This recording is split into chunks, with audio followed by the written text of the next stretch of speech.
It's time.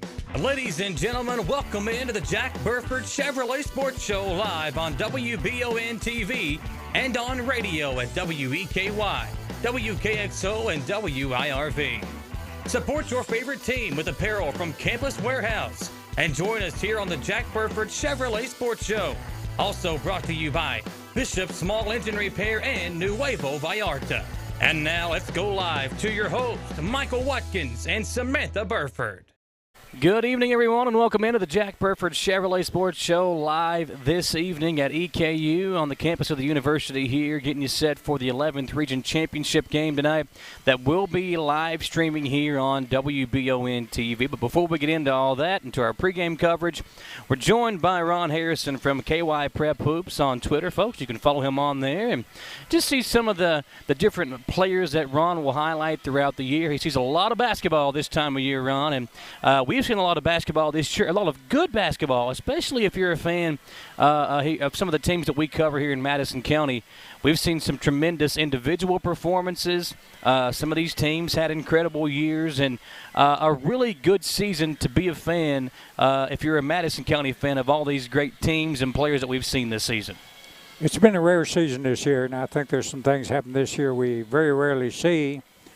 I think Madison Southern had a dream year this year in the men's side especially. Yeah, and you know, you look at what Southern was able to do with really a young basketball team. They had the three seniors, and, you know, you had Rose and the Hudson twins who took advantage of that extra year that was given by the KHSAA in the state of Kentucky. But, you know, you had those three sophomores, the Ursuline kid's a junior. You got the freshman point guard, Nobby, mixed in with those three seniors. An incredible season for Austin Newton. Give him credit for, you know, dealing with the Hudson injury. And late in the year, you know, it seemed like, you know, they'd win a game and they'd come right back the next game and lose. They were flip-flopping wins and losses for the last month or so of the season. For them to get Zach Hudson back, immediately, you know, throw him back into the thick of things in the last game of the regular season, he obviously pulled the right strings to pull off this incredible year. And hats off to Austin Newton for what he was able to do with that team. Well, he did some amazing things this year. He actually had a system down to where he was rotating his three bigs. Yep. And he figured a way of taking three kids on the team that loves to shoot, found enough basketballs for all of them. Yep. They did an excellent job there. And then Zach came back a lot quicker than I thought he would, because it's almost unheard of anyone to have an injury like that and then come back as strong as he did, as quick as he did. Yeah, and what Hudson was able to do, really, I don't think they win a district championship or win their first ever 11th Region Tournament game without him. If you remember in the game against Madison Central, late in that fourth quarter, he really took the game over. He scored 9 points in the fourth quarter when they won and beat Central on this floor in the district championship game. And then in the first round of the district tournament, he scores 16 points in the third quarter when they had fallen behind by double digits, and was the catalyst in them winning their first ever regional tournament game. So without him, I'm not sure they end up in the semis on Friday night, because the way he played, even with all the talent that they had, he was an added dimension that teams hadn't seen all year, and a big reason for their success in the postseason. Well, you get Zach Hudson, Braden, Jay Rose. Yeah. They've all got a little swagger to their game, and none of them is afraid to take that last shot. In fact, they embrace it. Yeah. They don't shrink away from the competition. Well, yeah. I mean, if you look back at some of their games this year, you know, Braden had some big performances. I remember him early on in the season playing well against Rockcastle County, played well against Madison Central in the game at Berea College. On this floor, Jay Rose, I mean, man, was he performing well? And then you look what Rose did. Not only did he break the all-time with one game, so a one-game scoring record for Rose. He had 48 points in a win over Model late in the year. That was a score record for points in a game. And then with that three-pointer late in the third quarter, Jay Rose against Frederick Douglass on Friday night became the all-time leading scorer for a single season at Madison Southern. So the records that he broke were tremendous, just seeing as an individual what he was able to do, and then they turned that into team success. You know, Rose was the top scorer in the 11th region for the regular season. It doesn't surprise me, because he's a three-level scorer. Yep. He can score off the penetration, mid-range, and long range, and he's got the ability to just contort his body in the air, Yeah. and he gets shots off that it's hard to describe sometimes. He's a good athlete, and if you looked at him, you would say, well, that kid's a good ball player, but I don't think you would think he's as good of an athlete as he really is. He can get in. I remember the game against Dunbar. There was a couple of times where he drove in against the big kid from Dunbar, and it was a contested shot. He was able to finish over him. So, I think what Madison Southern had this year, maybe they may have missed their chance because they had a chance to beat Frederick Douglass.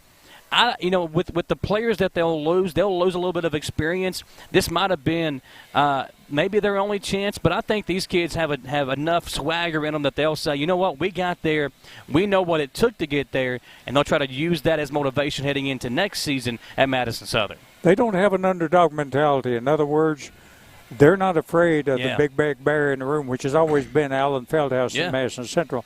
They think that they're better. And they're going to come out there with that attitude. I think they'll be competitive for quite a while now. Yeah, speaking of Madison Central, how about the year for them? Basically, the entire season, Madison Central was the top team in the 11th region. But, the depth was an issue all year long for the Indians, whether it be injuries or, Hagan Harrison not getting eligible for the year. Then he had a couple of players quit. So their depth was a challenge for them to overcome. And I think as the season progressed, they got here on this bigger floor. They got in the bigger moments against Great Crossing in the 11th region tournament, and they just couldn't overcome the depth issue, which seemed to be their downfall this year. Well, it was if you consider that they couldn't get Hagan Harrison eligible. Jaden West didn't finish the season. Malachi Wood, he was never really cleared to play. And then Trey Skaggs went down, so they lost an entire team just about. Yeah, Kenyatta Harge, who got hurt in football Kenyatta Harge, who was a key part of the team. So they did well. They were really playing crippled at the end. Yeah, I think for Central to have the year that they had goes to show you how good of a coach. I mean, everybody knows how good of a coach Alan Feldhouse is. He's one of the best in the state. But for them to be able to do what they did with Feldhouse being kind of limited in what was at his disposal, because in the preseason, they were playing in these big tournaments across the state, and they were a preseason top 2 or 3 team in the state before people found out, well, Harge is hurt.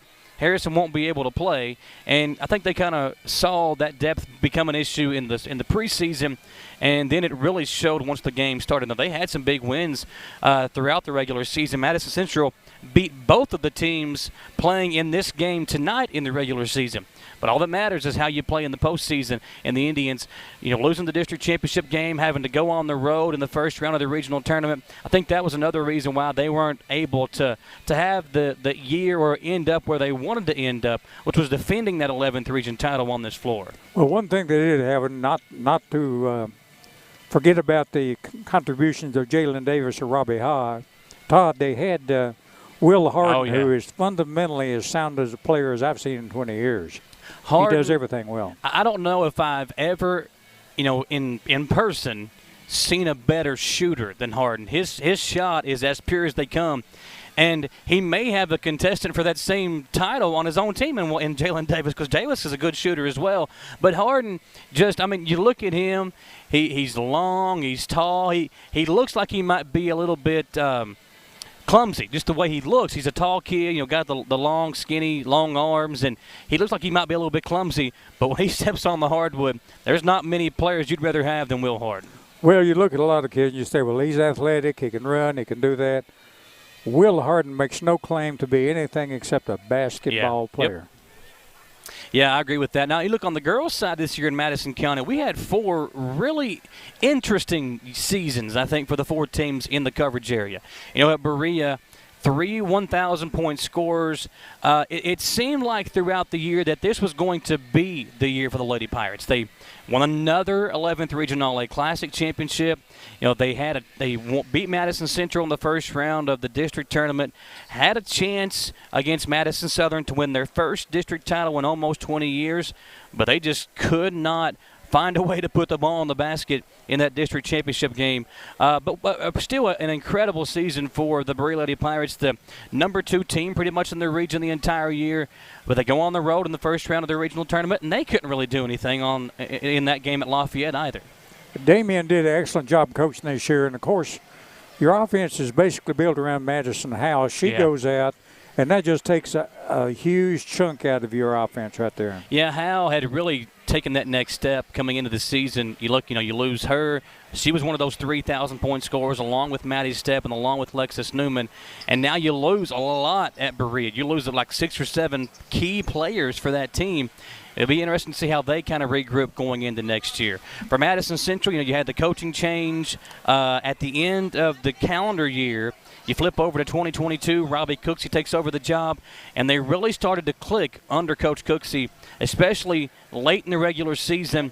Looked like they could be a dangerous team heading into the postseason before running into Berea in the first round of that district tournament, but they pretty much bring everybody back except for one player. And I know you've really followed Berea this year working with Hugh, or excuse me, you've really followed Madison Central this year working with Hugh and doing the stats for them. What do you think the Lady Indians will bring back, and how good do you think this team could be next season? I think the team could be very good. It's going to be according to who's going to coach the team and what he brings to the table. But you have 2 players that really stepped up this year. You have Bailey Hensley, who's just a very, very athletic young lady who's still learning the game. But she averaged a double-double, 17 points, 10 rebounds, and you got one of the best young floor generals in the state in Brittany Campbell. Yeah. And you have just a lot of other girls, plus you have a lot of girls that didn't get the acclaim this year that are multi-sport athletes and have got a lot of potential in basketball. Olivia Metcalf, Lena Guerra, Kendall Kleins, and the 2 or 3 others out there that just absolutely can get it done. I think for Central, you've got some players that can be specialty players. You got, Metcalf, I think, her and Kleins, and they had the other girl that came off the bench that could shoot the ball really well. Yes. Then you've got Tiana Long and Strader, who are long, lanky defenders and can get out and fast break.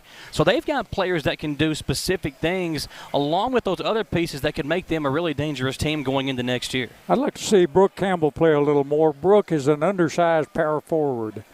She rebounds. She does things that you wouldn't think she could. It belies her size.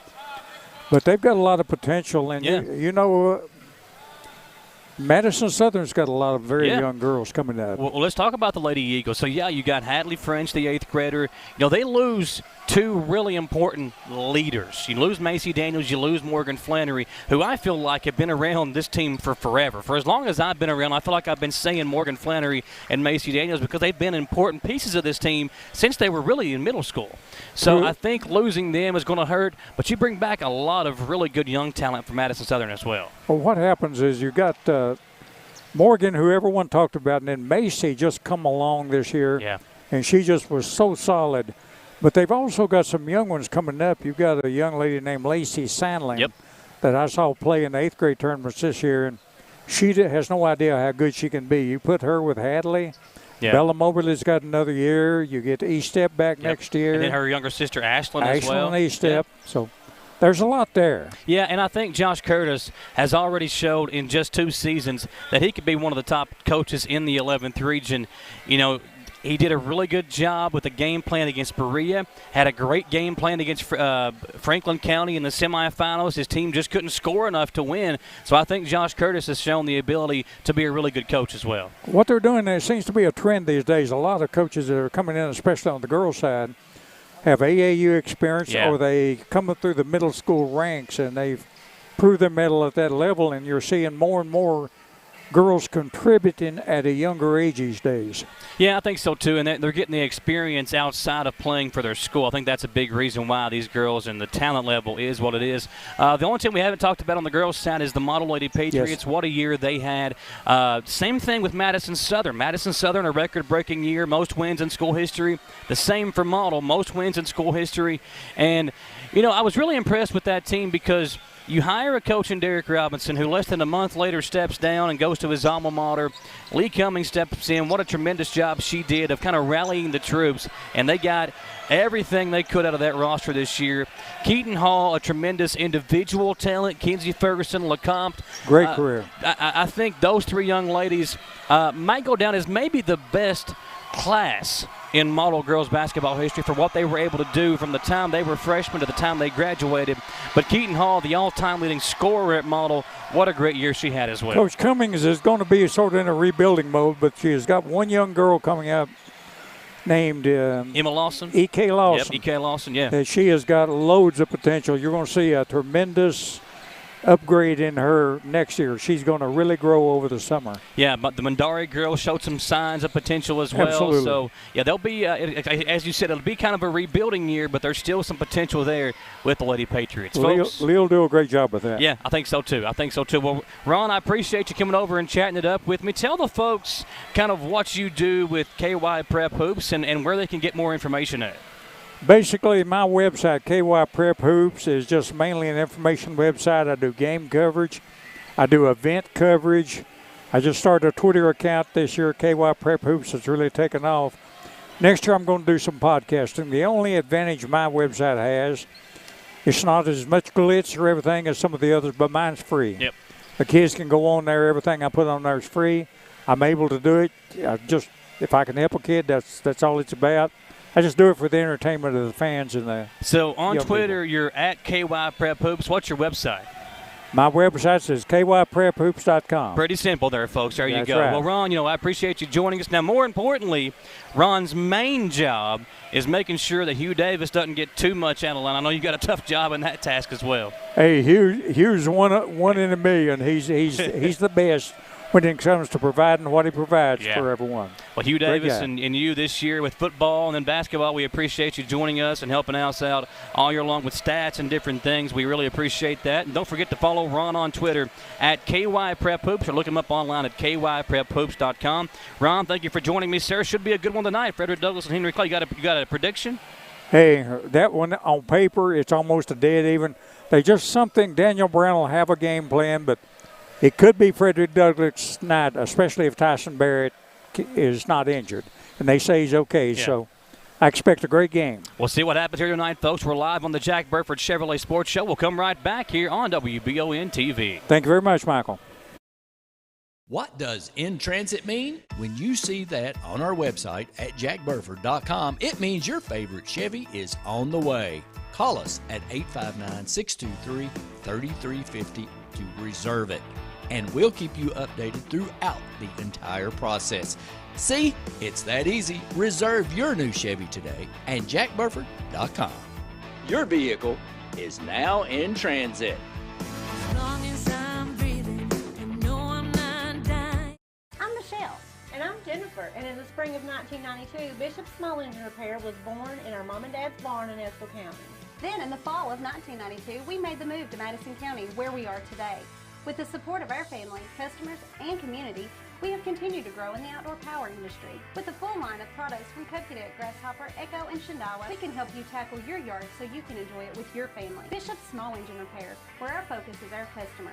Stop on in, 119 North Estill Avenue in Richmond. We can't wait to see you. Locally family-owned and operated Bluegrass Restoration and Construction is a full-service construction company offering full-service home maintenance. Bluegrass Restoration specializes in wind, fire, and water damage and mold remediation. With 24/7 emergency services, Bluegrass Restoration and Construction is here to serve you during any emergency. All their services are performed in-house with no subcontractors. No job is too big or small for Bluegrass Restoration and Construction. Give them a call at 859-353-1133. Who makes the best meal in Richmond? Nuevo Vallarta. Friendly service, a place that's good for kids and good for groups. Head to Nuevo Vallarta on Big Hill Avenue in Richmond. Nuevo Vallarta is known for warm hospitality, great prices, great food, and the best fajitas in town.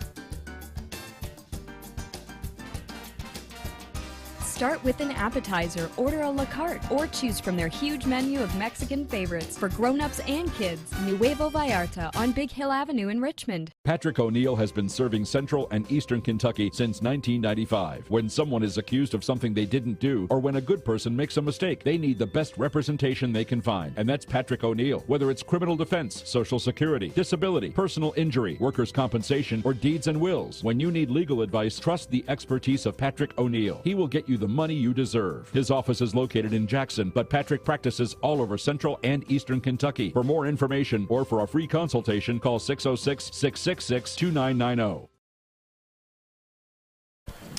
Welcome back into the Jack Burford Chevrolet Sports Show, joined here by Jared Peck from the Lexington Herald Leader.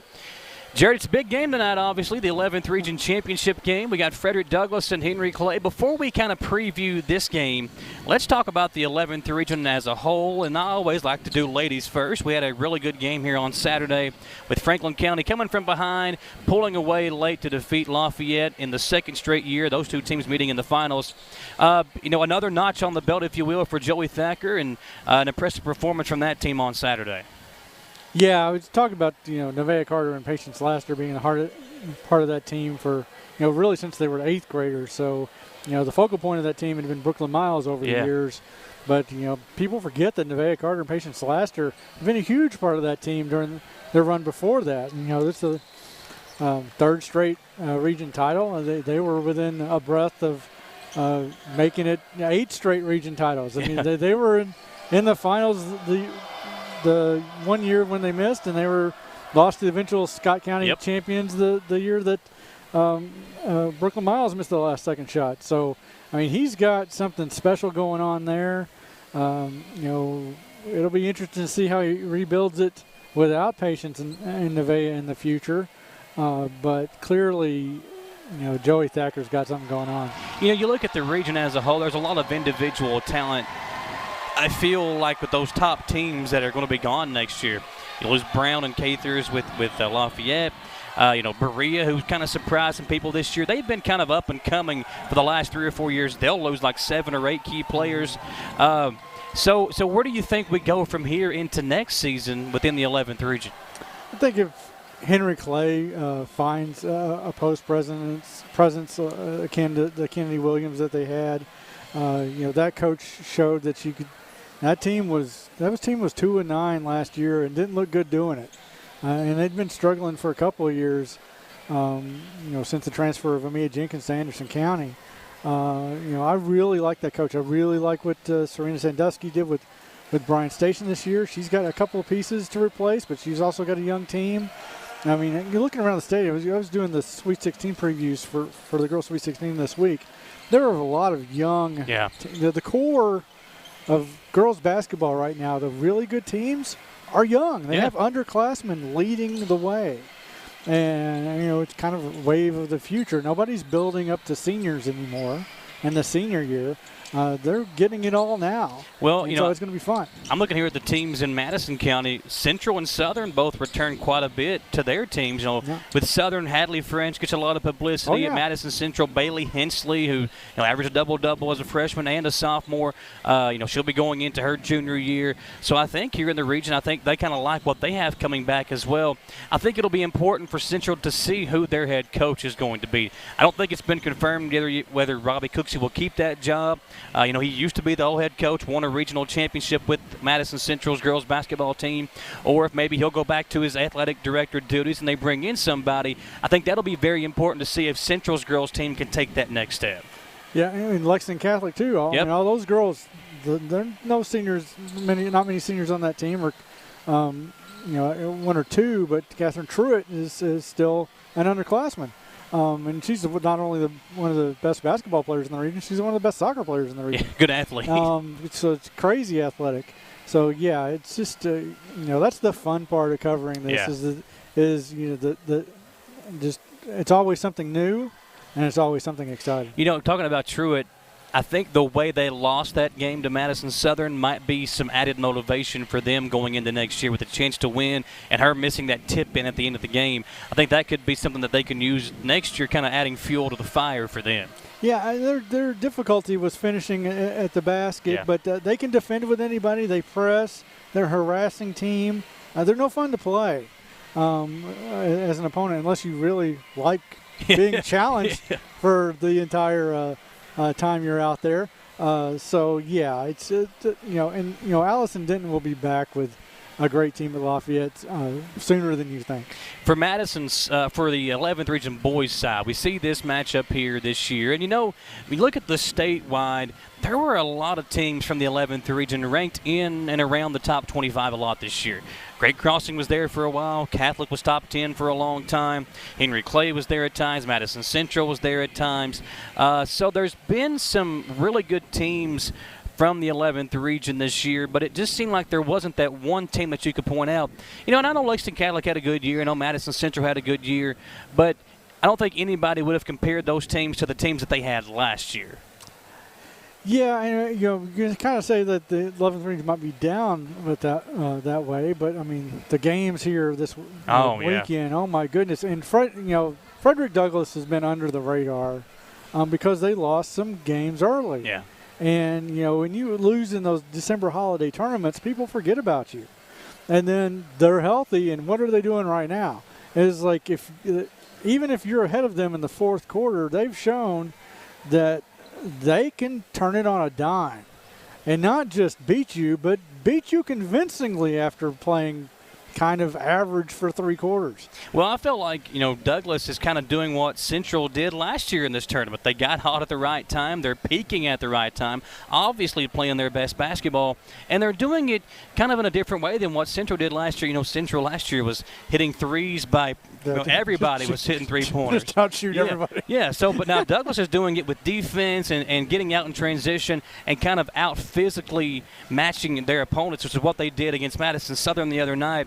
That game, those kids, both those two teams are going to remember that game for a long time, and they're going to feel that game for a long time. Yeah, because at the end of the third quarter, Madison Southern had all the momentum. Yep, that three-pointer. Three-pointer at the end of the period, and then Douglass started picking them up, full court, half court, getting those steals, turning them over for quick transition buckets, and that's what they can do. That's how they beat Henry Clay in the district finals, which was turning them over like that. Yeah. And getting those wins. And so we know Frederick Douglass is really talented. We know that they won't let go of the rope. They keep fighting, no matter what the score is. And that's going to be tough for a Henry Clay team to overcome tonight because, they faced each other plenty of times this year. 3 times. It has been something that Henry Clay knows they won't go away. Henry Clay has had trouble finishing games at times this year. They've had that problem has haunted them in a number of games. They seem to have learned from it.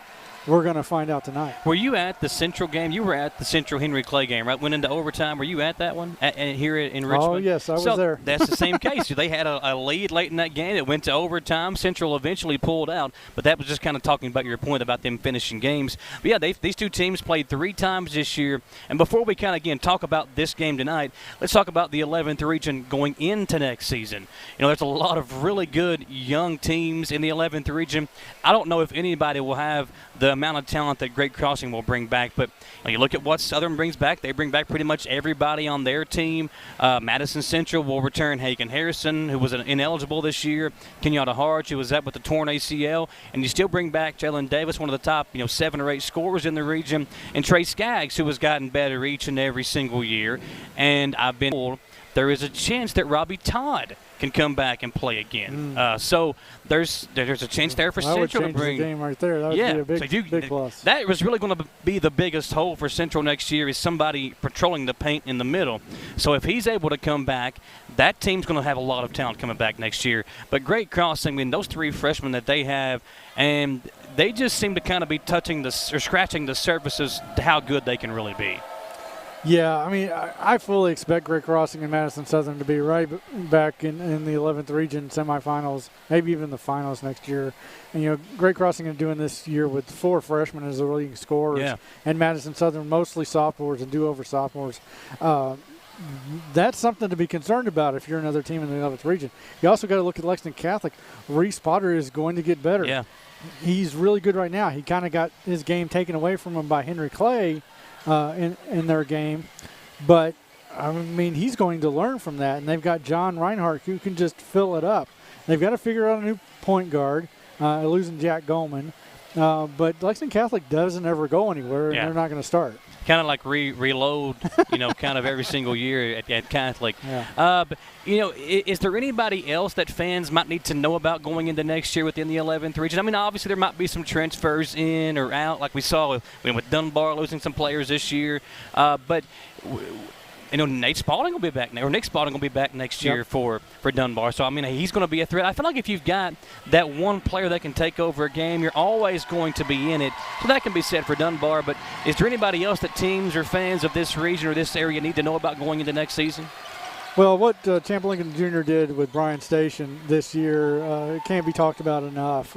They had this Douglas team beat in districts and just kind of got away from them in the end. I mean, they didn't have their best player, Jamarius Lindsay, but we've seen that the Bryan Station coach can coach. Yeah. He's done it did it with the boys teams years ago. Did it with Mel, I think, with the girls teams. I mean, he's back to build the program again, and you just have to, be aware that Bryan Station's around because they're going to make you notice here soon. So let's talk about this game tonight. Got Frederick Douglass, Henry Clay.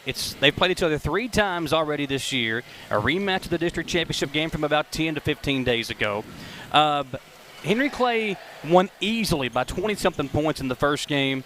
Second game, much closer. They won by 6. In the district championship game, Douglass wins by 3. So the last 2 games have been close. What do you think we'll see here tonight, and what are the keys to the game for these 2 teams?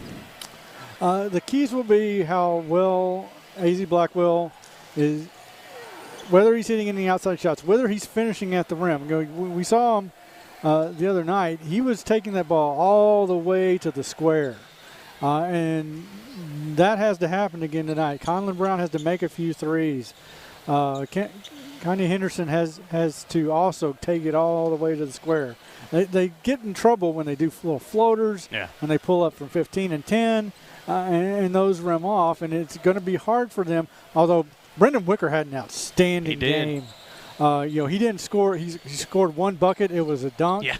But just being down there and playing 5 blocks against Great Crossing. Against Great Crossing like that, I mean, he's going to face the same kind of situation tonight with Barrett and Shamari Ford.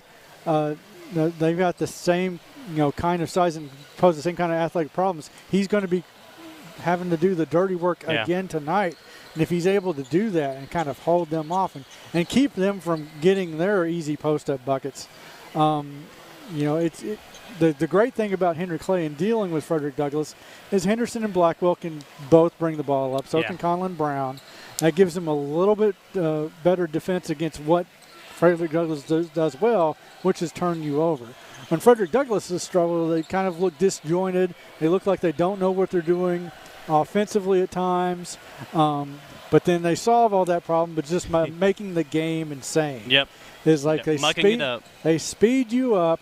They make you uncomfortable, and when you're uncomfortable, they're like feeling fine. They're just going down the court and getting layups.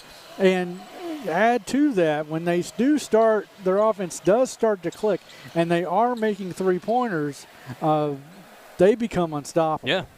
We saw that Friday night in the semifinals versus Madison Southern. So, but, you're talking about Wicker. I think he's really going to be the key player for this game tonight. In the win back in the very first game of the year, November 30th, he had 12 points and 15 rebounds. Didn't have a huge game when they won the second time, but he was in foul trouble. I didn't see any stats on the website from these 2 teams in the district championship game. But Henry Clay, when I've seen him this year, they play well when Wicker plays well. So it'll be important tonight to see if he can do that again in the 11th Region Championship game. So, Jared, I know you're going to be here tonight. Tell the folks kind of what you'll be providing tonight with your Twitter. So you can follow Jared on Twitter at HL Preps, and you'll be providing some highlights and some different knowledge of the game this evening. Yeah, what I try to do is I try to get the game's big plays. And when there's a big momentum swing, when there's a timeout, you're going to find out hopefully why the timeout happened. I don't do kind of play-by-play, just crank out, the ball was tipped and that kind of thing. Yeah. I try to give you the big plays, the big momentum shifts when those happen. That's what I do on Twitter at HL Preps. And then at the end of the night, I write it all up, and we'll have a photo slideshow. We'll have my story about what this game means and what it might mean for them going forward on Kentucky.com and then the Lexington Herald Leader.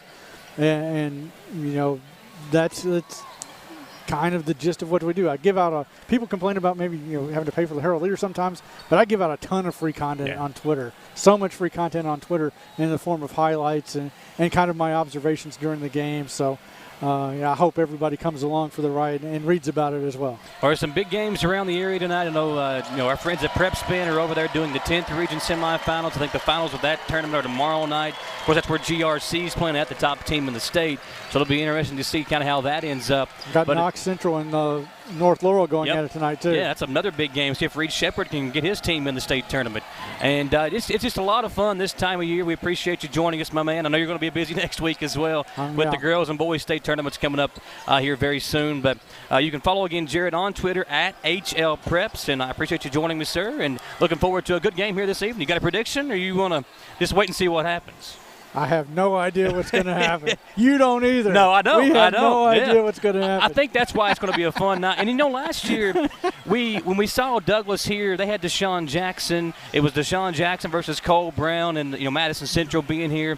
One thing I know for sure is I expect a lot more fans than we saw on Saturday. I was kind of upset, disappointed in the turnout Saturday. I don't know how you felt about it, but I think it being a late afternoon game on a Saturday might have hurt the crowd a little bit, but I expect a much bigger audience here tonight. Oh, yeah. Well, yeah, the City Lexington teams have been bringing good crowds to all the postseason tournaments. So, yeah, it should be a great atmosphere tonight. All right, folks, we'll take another commercial break and come right back here in Richmond on the Jack Burford Chevrolet Sports Show.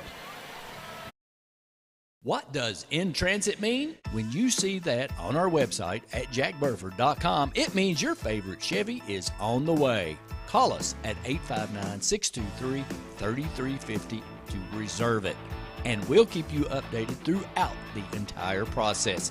See, it's that easy. Reserve your new Chevy today at jackburford.com. Your vehicle is now in transit. As long as I'm breathing, I'm Michelle. And I'm Jennifer. And in the spring of 1992, Bishop Small Engine Repair was born in our mom and dad's barn in Estill County. Then in the fall of 1992, we made the move to Madison County, where we are today.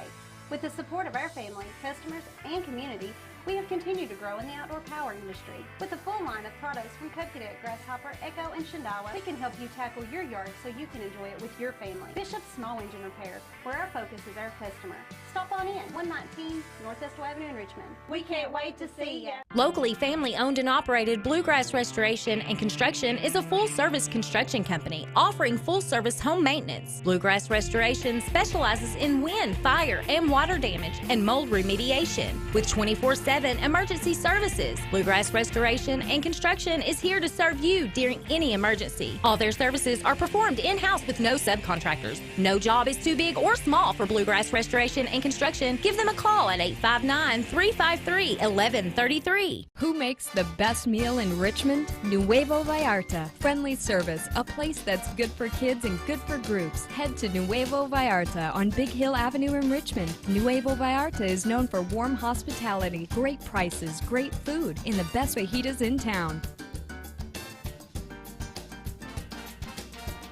Start with an appetizer, order a la carte, or choose from their huge menu of Mexican favorites for grown-ups and kids. Nuevo Vallarta on Big Hill Avenue in Richmond. Patrick O'Neill has been serving Central and Eastern Kentucky since 1995. When someone is accused of something they didn't do, or when a good person makes a mistake, they need the best representation they can find. And that's Patrick O'Neill. Whether it's criminal defense, Social Security, disability, personal injury, workers' compensation, or deeds and wills, when you need legal advice, trust the expertise of Patrick O'Neill. He will get you the money you deserve. His office is located in Jackson, but Patrick practices all over Central and Eastern Kentucky. For more information or for a free consultation, call 606-666-2990. Here at McBrayer Arena for the 11th Region Championship game, Michael Watkins now joined by my color analyst tonight. We've got John Morgerson coming on the air with us. And, Coach, appreciate you joining me. So I had to text you kind of late afternoon. Tom's not feeling very well tonight or today, so appreciate you giving up your ticket and coming to the game here with us to be on the call. And what should be, I think, a really good basketball game tonight. Yeah, I think this is a better seat anyway. I was planning on coming to watch, but I'll take this seat tonight and hang out with you and watch some basketball. We are here live on the Moore & Law Office pregame show. Moore & Law Office is right here in Richmond. They serve all over Central Kentucky, even up in Eastern Kentucky as well. You can visit them online at moreandlawoffice.com. See all the different practice areas and things that are available with Moore & Law Office. If you've been injured in a car accident or if you've slipped had a messy business or been hurt in some way, they are here to help you protect your rights. You can visit them online again at mooreandlawoffice.com to find out more about what Moore and Law Office can do for you. Coach, you look at this matchup tonight, there are a ton of really good athletes, really good basketball players out here on the floor. The atmosphere is going to be fun. You just got to love this time of year if you're a sports fan, because you've got high school boys basketball and now girls basketball moving into the Sweet 16s, and next week and the week after, college basketball moving into their tournaments. The conference tournaments first, then we'll have the NCAA tournament. It's just a fun time of year to be a sports fan. Yeah, you can't ask for anything better as a fan of basketball. Like you said, both these teams have great length on the court.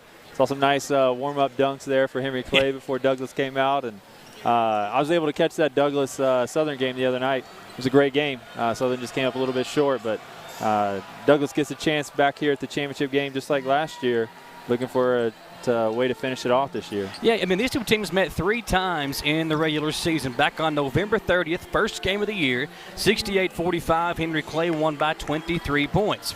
January 11th, about 2 months after, 59-53, Henry points. But then about 10-15 days ago, Frederick Douglass getting revenge, winning the district championship, defeating Henry Clay 57-54. I expect another close one here tonight. And these two teams, all year long, we heard a lot about Henry Clay. They were ranked in the top 25 a couple of different times throughout the season. You didn't really hear much about Frederick Douglass, but they've added some players. They've added 2 or 3 different guys late in the year to their roster, and all those guys saw key minutes against Madison Southern. You had the Busson kid who came off the bench, plays good defense, a good energy player. Leighton Harris, a good shooter. Johnson, a good post presence inside off the bench. So they've got some guys that I think could be really important to this team coming into this game this evening. Yeah, I think that last one went to overtime for that district championship. So I'm ready to be here all night. Let's watch 1, 2 overtimes. Let's just see how long these teams can play. But I think we're in for a good one tonight for sure. If it does go into overtime, I think the depth of Douglas would play an advantage, because I feel like they're probably the more deeper team. Individually talented-wise, Blackwell might be the best player on the floor, but the Broncos have some players that might say, well, that could be me as well, and Kai Simpson and Tyson Barrett, who are 2 really good players in their own right. Yeah, I really like Tyson Barrett's game. He's really developed over the last couple of years.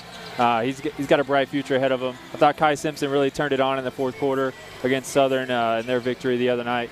But I'm excited to see Blackwell up in person tonight. I haven't seen him play live. I only saw the last 2 minutes of the Great Crossing game and saw them finish it out, but I'm excited to see him play.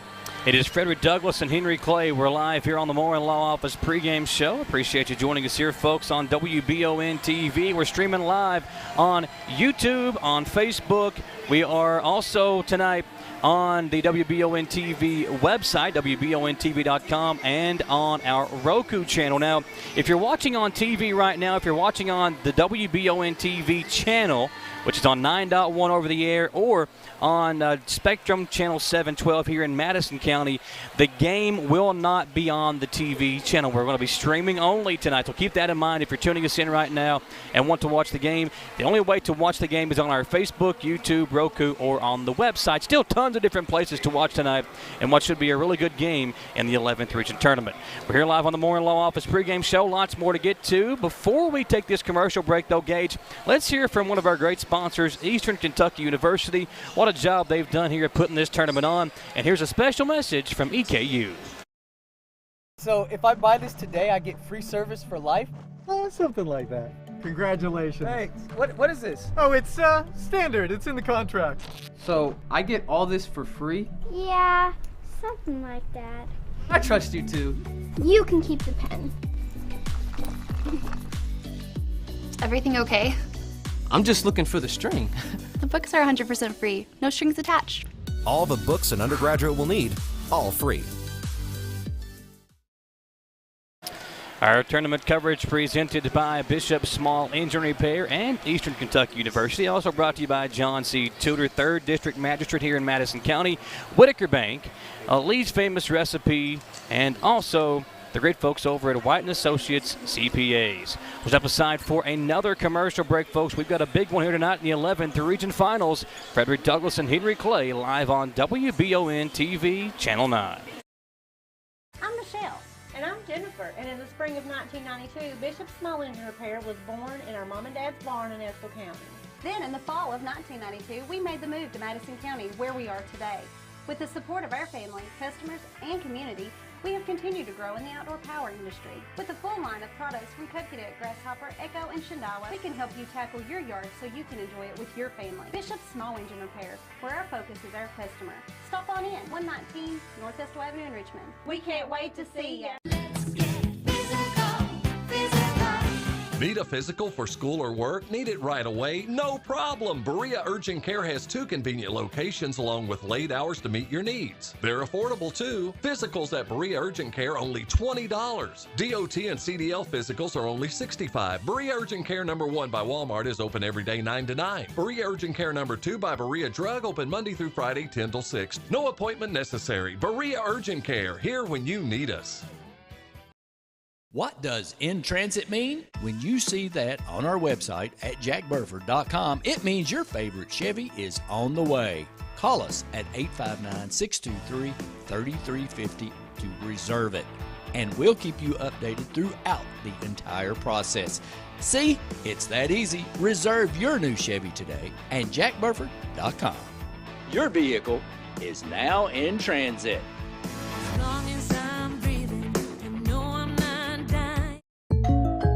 Hey, I didn't order any pizza. Jake from State Farm. After you saved me so much dough on insurance with that Parker promo, I devised a promo for you. Here's the deal, Parker. State Farm offers everyone surprisingly great rates. Right. Pepperoni pockets, cuckoo crusties. There's no promo, it's just great rates. And a side of ranch. When you want the real deal, call State Farm agent Jerry Goebel in Richmond today. Like a good neighbor, State Farm is there. Orthopedic and Sport Physical Therapy will help guide you on your road to recovery. It is our mindset, a spirit driven to excellence to help people heal faster and better. If you have pain or an injury, or you need experts in sports medicine, Orthopedic and Sports Physical Therapy is your best choice in rehabilitation, and you have direct access. In most cases, you do not need a referral to any of our 7 locations serving the region. Just give OSPTKY a call. Visit our website at osptky.com to find the location nearest you. Here are some helpful tips to get your house ready for winter. Make sure your filter is changed. Typical locations are at your air handler or furnace, and a filter grill or an air cleaner like this. If you have other accessories on your system, like UV lights or a humidifier, now would be the time to service those. Make sure your ceiling fans are set to clockwise rotation. Go ahead and close those foundation vents. Disconnect your garden hoses from your outdoor spigots. Have Madison HVAC keep you warm this winter. Give us a call at 859-625-1471. And remember, we fix that too. Back on WBON TV, John Morgerson, head coach of the Model Patriots basketball team here, a team in the 11th region, and myself, Michael Watkins. We appreciate you joining us here, folks. Well, should be finals. Good games all over the place, John. We were just talking about that in the commercial break here. We've got, Knox Central versus North Laurel. You got GRC, Mason County. You've got us a score update on that one. We've got Mel Ballard. I mean, there are some huge games across the state this evening. And again, just talking about how awesome it is to be a sports fan right now. Lots of games at your disposal. If you're going to be watching us, you can also watch the GRC versus Mason County game. That's game going on right now over at GoPrepSpin.com. Our friends at PrepSpin streaming the 10th region games this year, the tournament over there. So just lots of really fun basketball games this time of year. You saw Kentucky's women get an incredible win yesterday in the SEC Girls Championship. It's just, there's no better time to be a sports fan than the madness that is March right now, and then you go into what's normally baseball season this time of year. Obviously not having that right now, yeah. But it's just a great time to be a sports fan. Yeah, we saw that Clark County score. They're up 7, 2 minutes left in the third quarter. I know in the 12th region you got the semifinals down there. The Boyle-Pulaski game should be a really good one. Boyle beat them earlier in the season. I know there's going to be a ton of people down in Corbin tonight watching Reed Shepherd take on Knox Central. They've kind of had a dynasty down there, and North Laurel's trying to break through so we can get to Rupp. But I'm excited about what we got in front of us, too. Yeah, it should be a really good game. Again, these two teams met 3 times already. Frederick Douglass winning the district championship game back on February 25th. That was their only win in those 3 games. Lost by 23 points way back in the first game of the year. But, Coach, I think you would agree, how you're playing in the very first game of the year to how you're playing right now can always be a night and day scenario. Yeah, I think all you're trying to do is to be ready for this time of year. You definitely don't want to be playing your best in December. That doesn't bode well for your future. And I guess Douglas just wasn't playing very well then. They probably have a lot of football players on that roster. Yeah. That they just weren't in basketball shape and maybe hadn't gotten through everything and didn't have the same depth that you talked about earlier. But, you saw it was close to the second time, and then they came through the third time, that big win at the district championship. So I think it's anyone's game tonight. Appreciate you joining us here, folks. The Jerry Goebel key players of the game for Henry Clay. We got Brendan Wicker, who is, the tall kid, the post presence for Henry Clay. He's had flashes this year of being the top player for the Blue Devils and kind of shown that he could be that guy. Aziel Blackwell, also an important piece for them. Wicker, who is the guy that kind of protects the paint for them. He had 5 blocks in the win against Great Crossing in the semifinals. But for them, I think to win the night, he's got to have a big game for the Blue Devils. Yeah, him and Shamar Roy Ford, it's going to be a great matchup in the middle. He protects the paint well for Douglas, and Henry Clay's got their guy in the middle. Their guards are going to be aware of where those bigs are when they're attacking tonight. Yeah, Wicker had 12 points, 15 rebounds way back in that first game of the year. Again, couldn't find any stats about the district championship, but on January 12th when they won, he just had 2 points, 3 rebounds. So, again, that just goes to the point about him showing flashes this year of being a really, really good player. See if he can have that kind of performance here tonight. Brendan Wicker averaging just over 5 points per game, but he's also averaging over 9 rebounds, or make that over 7 rebounds, 5.3 points, 7.2 rebounds during the regular season for Wicker. Aziel Blackwell might be the best player on the floor tonight. Blackwell had 17 points on November 30th, had 18 points on January 12th when Henry Clay won both those 2 games. That's right around his average on the season. And the lefty at the free throw line right now warming up is going to have a good game tonight and be that key player if they want to win this game. Yeah, I really like Kanye Henderson's game the other night against Great Crossing. He made that nice Euro step up 2 with 10 seconds left. It's one of those oh-no shots that works and goes in, and he sealed the game there with that layup to put him up 4 with 5 seconds left. Yeah, and Blackwell can take over games at times, and I think it'll be interesting to see who Frederick Douglass puts on him because he'll have to handle the basketball, bring it up the floor, but he can also play off the ball. And I think it'll be interesting to see what Coach Brown's plan is with him tonight and see if they have him being more of the ball carrier or if he maybe kind of steps off and plays off the ball some. Yeah, usually in a big game like this, you kind of want to get the guys going around your top player. Look for him to try to take over maybe in the second quarter, get a rhythm going into halftime, and then play all out in the second half. But I like to see him facilitate a little bit in the first quarter, get his teammates going first. Yeah, and I think whenever you are a player like Aziel Blackwell, you can do that. You can try to take over games at times, but if you can get your teammates involved, get them some confidence, I think if you can get Colin Brown going from beyond out in the perimeter too, that can kind of open up the paint for Blackwell and his teammates to drive the ball inside and finish at the rim. Yeah, we can say whatever we want over here, but both teams want to play the same way. They want to get stops on defense. They want to get in transition. I don't think they're going to be choosing who takes the shots. I think they're just going to be playing loose and playing their style. That's what got them here. Yeah, for Frederick Douglass, Kai Simpson had a really good game running the point for the Broncos the other night. He's been in this situation before. He was an important piece of this team last year. Both he and Tyson Barrett, the top 2 scorers for the Broncos during the regular season. They've got to have big games if the Broncos want to win their first ever region championship. Yeah, it's going to come down to Simpson and Barrett, the law offices there. They're just 2 quality players. They've been in this moment before. They came up short last year against a great Central team. We'll see if they can do it tonight.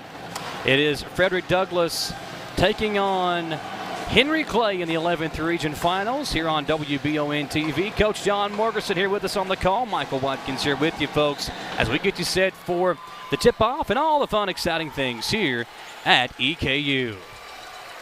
We'll have the starting lineups here with Mr. Hardy, the PA announcer. We'll have Dawson run our mic over here for us. And make sure we get the starting lineups and everything for you here on the broadcast.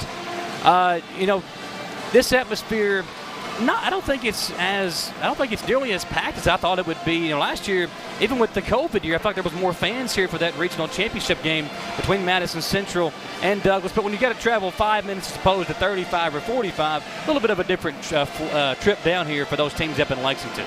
Yeah, you know, Richmond always seems closer until you get on the interstate and you get a little traffic here in Richmond, and maybe they're still trickling in, but the people that are here are going to love it tonight. I know that. It's Henry Clay and Frederick Douglass, the national anthem and all that stuff about to come up here on the stream.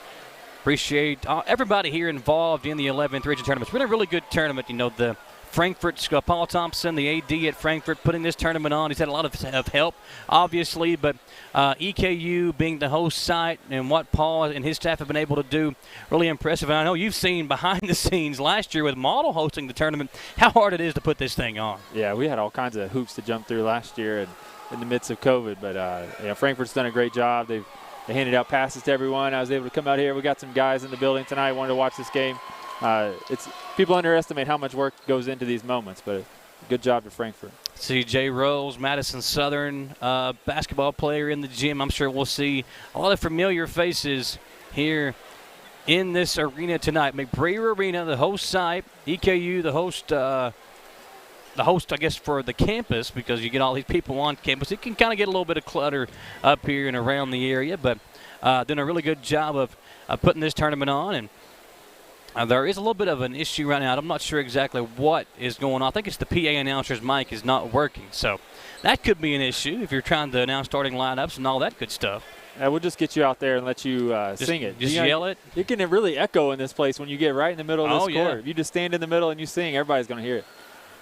So appreciate you joining us here, folks. All of our great sponsors. If you see anybody sponsoring tonight, if you see one of our great sponsors, one of during these commercial breaks, make sure to go say thank you to them for helping us cover these games here at McBrayer Arena and on the campus of Eastern Kentucky University, who is one of our great sponsors. You got Bishop Small Engine Repair as well, who's been with us all year long, White & Associates CPAs, Lee's Famous Recipe, Wicker Bank, and John C. Toter.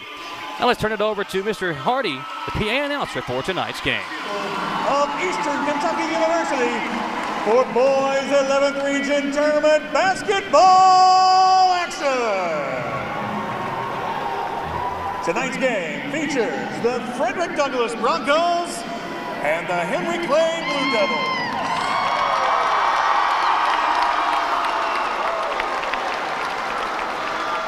And now fans, please rise and join us as we honor America, its freedom, and those who protect it with the playing of our national anthem tonight by the Frederick Douglass Pep Band.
Job of the Henry Clay Band on the national anthem here tonight. Outstanding rendition. And now, let's meet the starting lineups for tonight's game. First, for Frederick Douglass. At forward, a sophomore, number 23, Leighton Harris.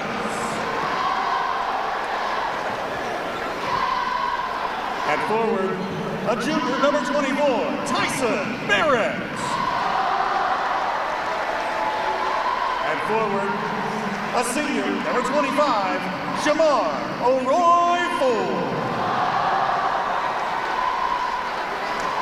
At guard, a freshman, number 1, Mello Boone. At guard, a junior, number 4, Kai Simpson.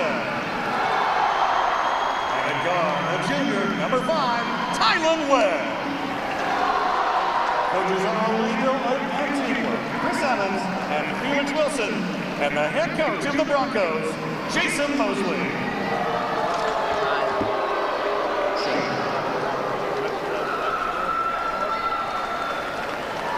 And now, for the Henry Clay Blue Devils. At forward, a junior, number 12, Kyan Miller. At forward, a senior, number 33, Brendan Wicker. At guard, a junior, number 1, Conlon Brown. At guard, a senior, number 2, A.Z. Blackwell. And at guard, a senior, number 5, Kanye Henderson. Assistant coaches are Steve Miller, Chardell Joseph, and Mike Jones. And the head coach of the Blue Devils, Daniel Brown. Your officials tonight, That's your starting lineups here on WBON TV. John Morgerson along with Michael Watkins. Coach, an exciting atmosphere. The pep sections are riled up, and we are ready to go here in Richmond at McBrayer Arena. Frederick Douglass will be in the black road uniforms, orange numbers, orange letters, with a white stripe down each the jersey and shorts. For Henry Clay, the Blue Devils, the home team on the scoreboard, they'll be in the white home uniforms, the white shorts, blue numbers, and blue letters outlined in the gold and yellow.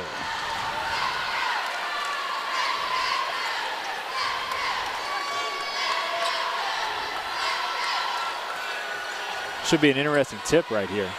Yeah, two of the best athletes and tallest players in the region.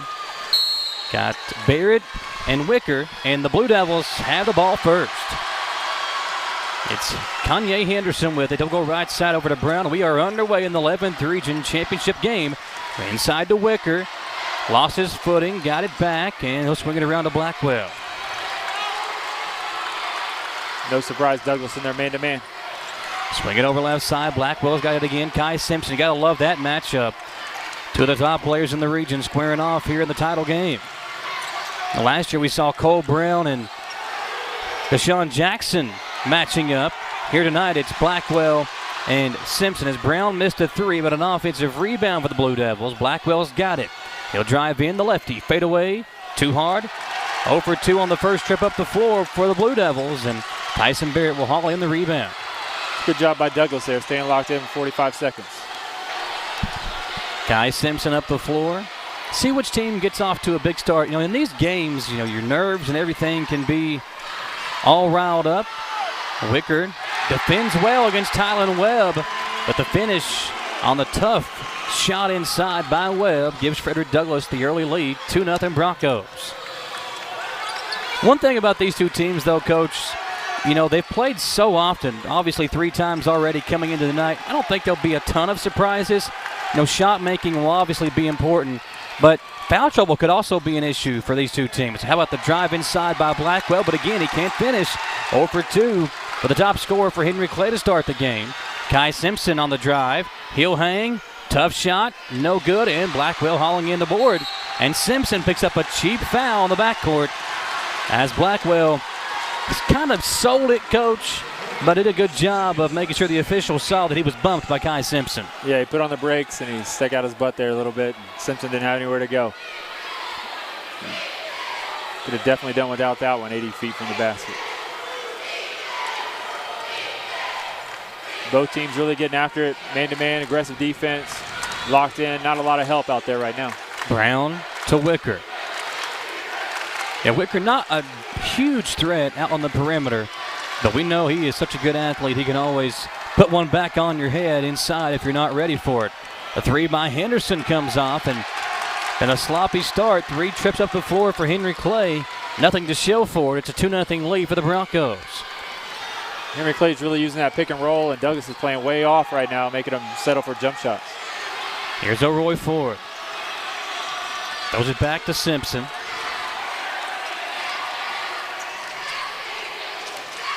Mellow Boone over to Barrett. Now back to Boone on the drive, and he'll finish. Over the outstretched arm of Henderson. And back to Blackwell, who will bring it up for the Blue Devils in a 4-0 lead for Frederick Douglass here in the first 3 minutes of the ball game. Blackwell now on O'Roy Ford. You got the mismatch there, the one that he wants. He'll work. Settle for the long 2. It comes off, and another rebound for Frederick Douglass.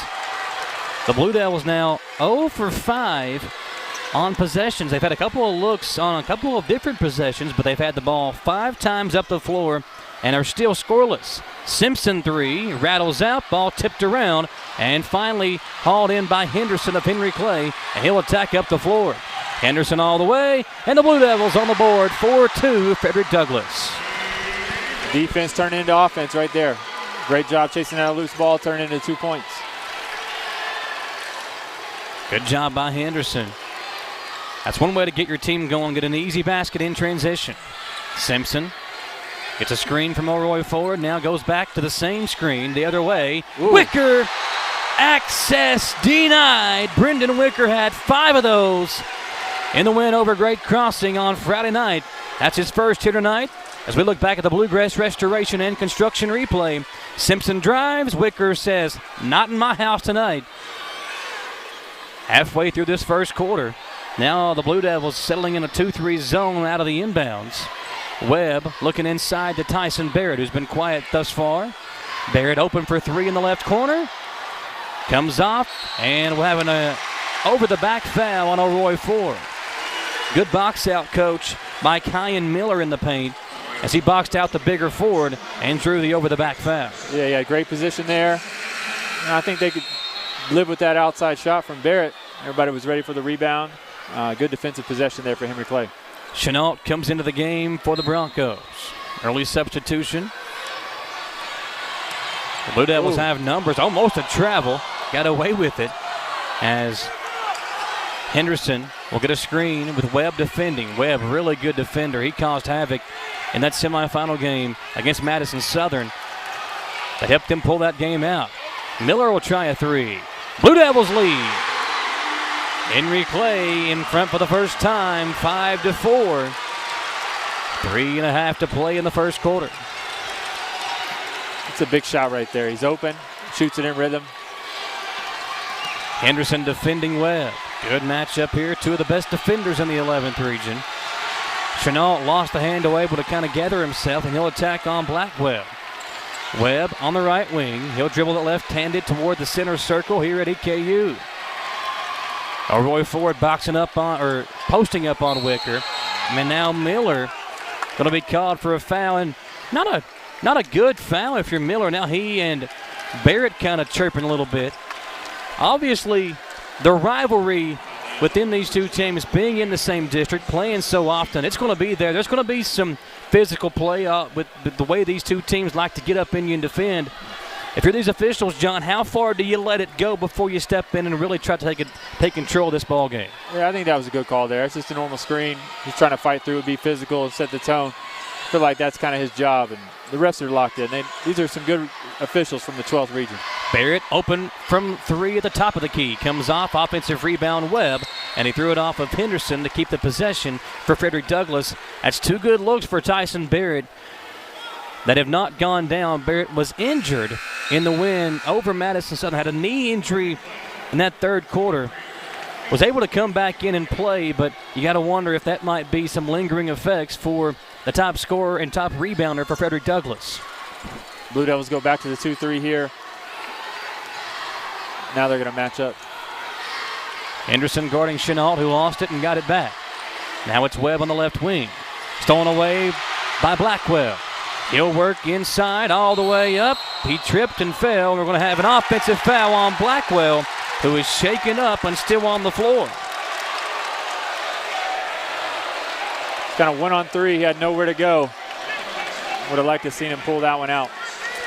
Yeah, tried to get too far, too, I think. One thing that Jared Peck talked about is Blackwell and Henderson have to get inside and finish at the rim. But that time, Blackwell might have been better served to stop about 12, 15 feet out and just pull that jumper. Yeah, quick breather here for Blackwell. Get him settled down. Expect to see him back in the next 30 seconds. Just let him kind of calm down and let the game come to him. Mason Hawkins in the game for Henry Clay. He checked in for Miller, who quickly came right back in the game for Blackwell. And here's going to be a moving screen on Tyson Barrett, trying to screen Brown, who was defending. That's what that active defense on the perimeter does. It causes those big guys to want to stick out their legs a little bit, make sure they initiate contact, and the official got that one. And I know when you're a coach, one thing that we always hear is if that's probably the ball handler's fault for not running the defender into the screener there. Yeah, you just needed one more left-handed dribble and a crossover to run him into that big body. Henderson will bring it up the floor, guarded by Webb. Wicker set to screen. Henderson out to Brown on the right wing. Over to Miller. Open, didn't take the shot, gets it back to Brown. In a game like this, too, if a role player can step up and, maybe get you, 4 to 6 points above his average, that can always be a big key as well. Miller had that early three, but so far, not anybody stepping up that's not supposed to for these two teams. Armello Boone knocking down the jumper there. Boone, a really good player for Frederick Douglass. Long, lanky defender, but can shoot the ball as well. Yeah, I like that pull-up and 2-on-1 right there. That was a good decision. Henderson drives. His floater rattles home. Two teams going back and forth, trading the lead. It's Henry Clay back in front by a point. 7-6, a minute 20 to play in the first quarter. Chenault drives. His shot comes off. And we're going to have a foul on Chenault as he went over the back of Hawkins. Good defense by Hawkins, forcing the missed shot, and then a quick box out to preserve the ball and the possession for his team. You see Blackwell coming back in. Let's see if he can be a little bit more patient, get the shot that he wants on this possession. Right now, it looks like Douglas is trying to speed up Henry Clay in the backcourt. See what their decision-making is like. Yeah, each team has subbed one player into the game. That's Hawkins for Henry Clay, Chenault thus far for the Broncos. We're almost under a minute to play in the first quarter. Blackwell swung over to Brown. Deep three. In and out. Wicker tipped the rebound, but right into the hands of Tylen Webb. We'll get it up the floor to Boone. Armello crossing over, hanging, can't finish. O'Roy Ford and Wicker battling inside, and Wicker will grab the rebound. Outlet to Henderson. Henderson will cross over, hang, count the basket and a foul. What a finish by Henderson. Check out the replay, folks. He'll attack on Chenault. Good job to kind of shy away from the contact, bank it home, and draw the foul for Henderson. Largest lead thus far for the Blue Devils. It's 9-6 with 42.7 to play in the first quarter. I really like the way he decelerated as he got to the three-point line to control his body, take the contact, finish off the square. It was a great move by Henderson. I told you he was pretty good, Michael. A good option for Coach Brown, who's been around the block a time or two. He's got his team ready. And it's now a 4-point lead for the Blue Devils. Simpson quickly back in the game, along with Caden Johnson now for Frederick Douglass. Webb on the drive. Good job to hold on to the basketball as Henderson was swiping away at it. Hawkins grabs the rebound for Henry Clay with 23 seconds to play. Henderson drives, hangs. This time he can't finish, and the ball will be outletted to Webb. He lost it for a moment, and that's a hard foul on Hawkins as he and Webb both hit the deck right here in front of us. A good shot by our cameraman, Dawson Rule. Webb a little bit out of control. Make that Henderson a little bit out of control on the drive for Henry Clay. Did a much better job the last time up the floor, Coach, of hanging in the air, kind of taking the contact and keeping himself under control. That time, kind of a wild shot attempt that went awry. Yeah, he had Brown open on the right wing there. Easy kick out. I think Brown was due to make that one if he just trusted his teammate a little bit there. Now Barrett with it over to Tylen Webb. in the hands of Kai Simpson, one of the top players in the 11th region. Played really well down the stretch for the Broncos. Webb, a deep three as the quarter comes to an end. It comes off, and after one, a low-scoring first quarter here at McBrayer Arena. It's a 10-6 lead for the Henry Clay Blue Devils over the Broncos of Frederick Douglass on WBON TV.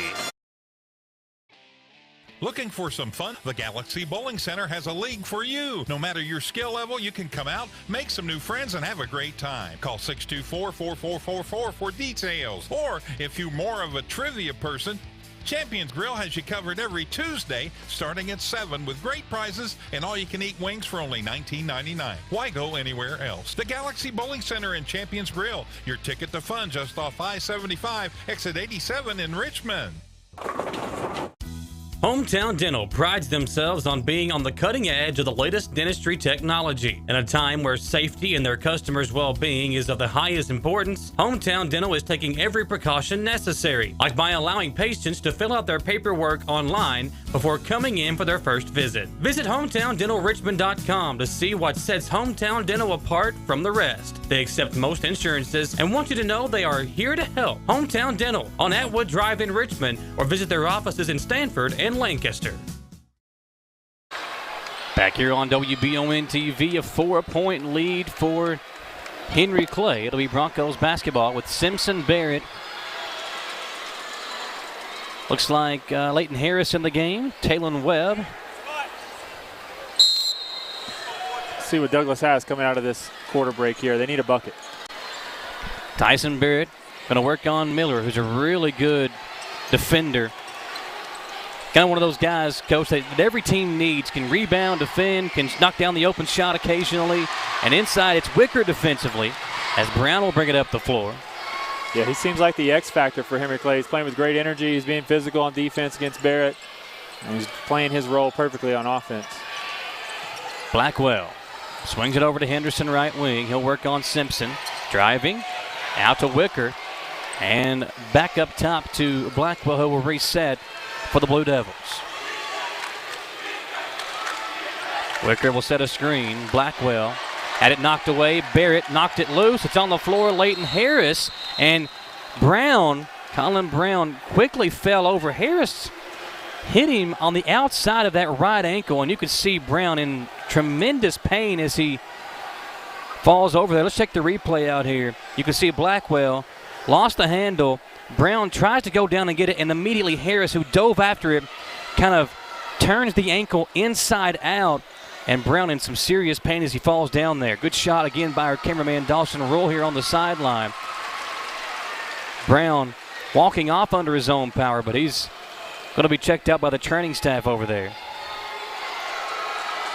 Yeah, he's putting a good amount of weight on it. I think that's one of those that'll just shake him up a little bit right now. Maybe scared him a little bit, guy diving under his knee. But I think he'll be back. That was great activity there by Douglas on the defensive end. They tried to take a charge early, didn't get the call, and then they really attacked that ball screen and got the ball on the ground. Yeah, and that's one thing you've got to be careful with both these two teams is they've got so much length that when you drive in, you really got to take care of that basketball because they'll swipe at it and knock it loose from you. Here's Henderson. Up top to Hawkins, back over to Henderson as they try to run a elevator screen up top to Hawkins, but couldn't get him open enough. Now Henderson driving in, and a blocking foul called against Leighton Harris. That's the 6th team foul against Frederick Douglass. And Coach Morganson, we saw this in the game versus Madison Southern Friday night. They defend really hard, but they also will be called for a lot of fouls. That's why their depth is so important for the Broncos here late in the postseason. Yeah, I don't want to say it's similar to the old Patino strategy, but we're going to foul you a little bit, and they're not going to call all of them. But we got plenty of bodies over here to keep throwing at you that we're going to execute our game plan. So I think that's just their MO. Harris picks up the personal. That's his first foul, and he'll come out of the game as Armello Boone checks back in for Frederick Douglass. Henderson 1 of 2 at the line, and Boone will attack for the Broncos.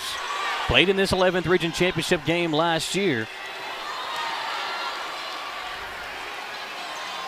Of course, losing to Madison Central. Boone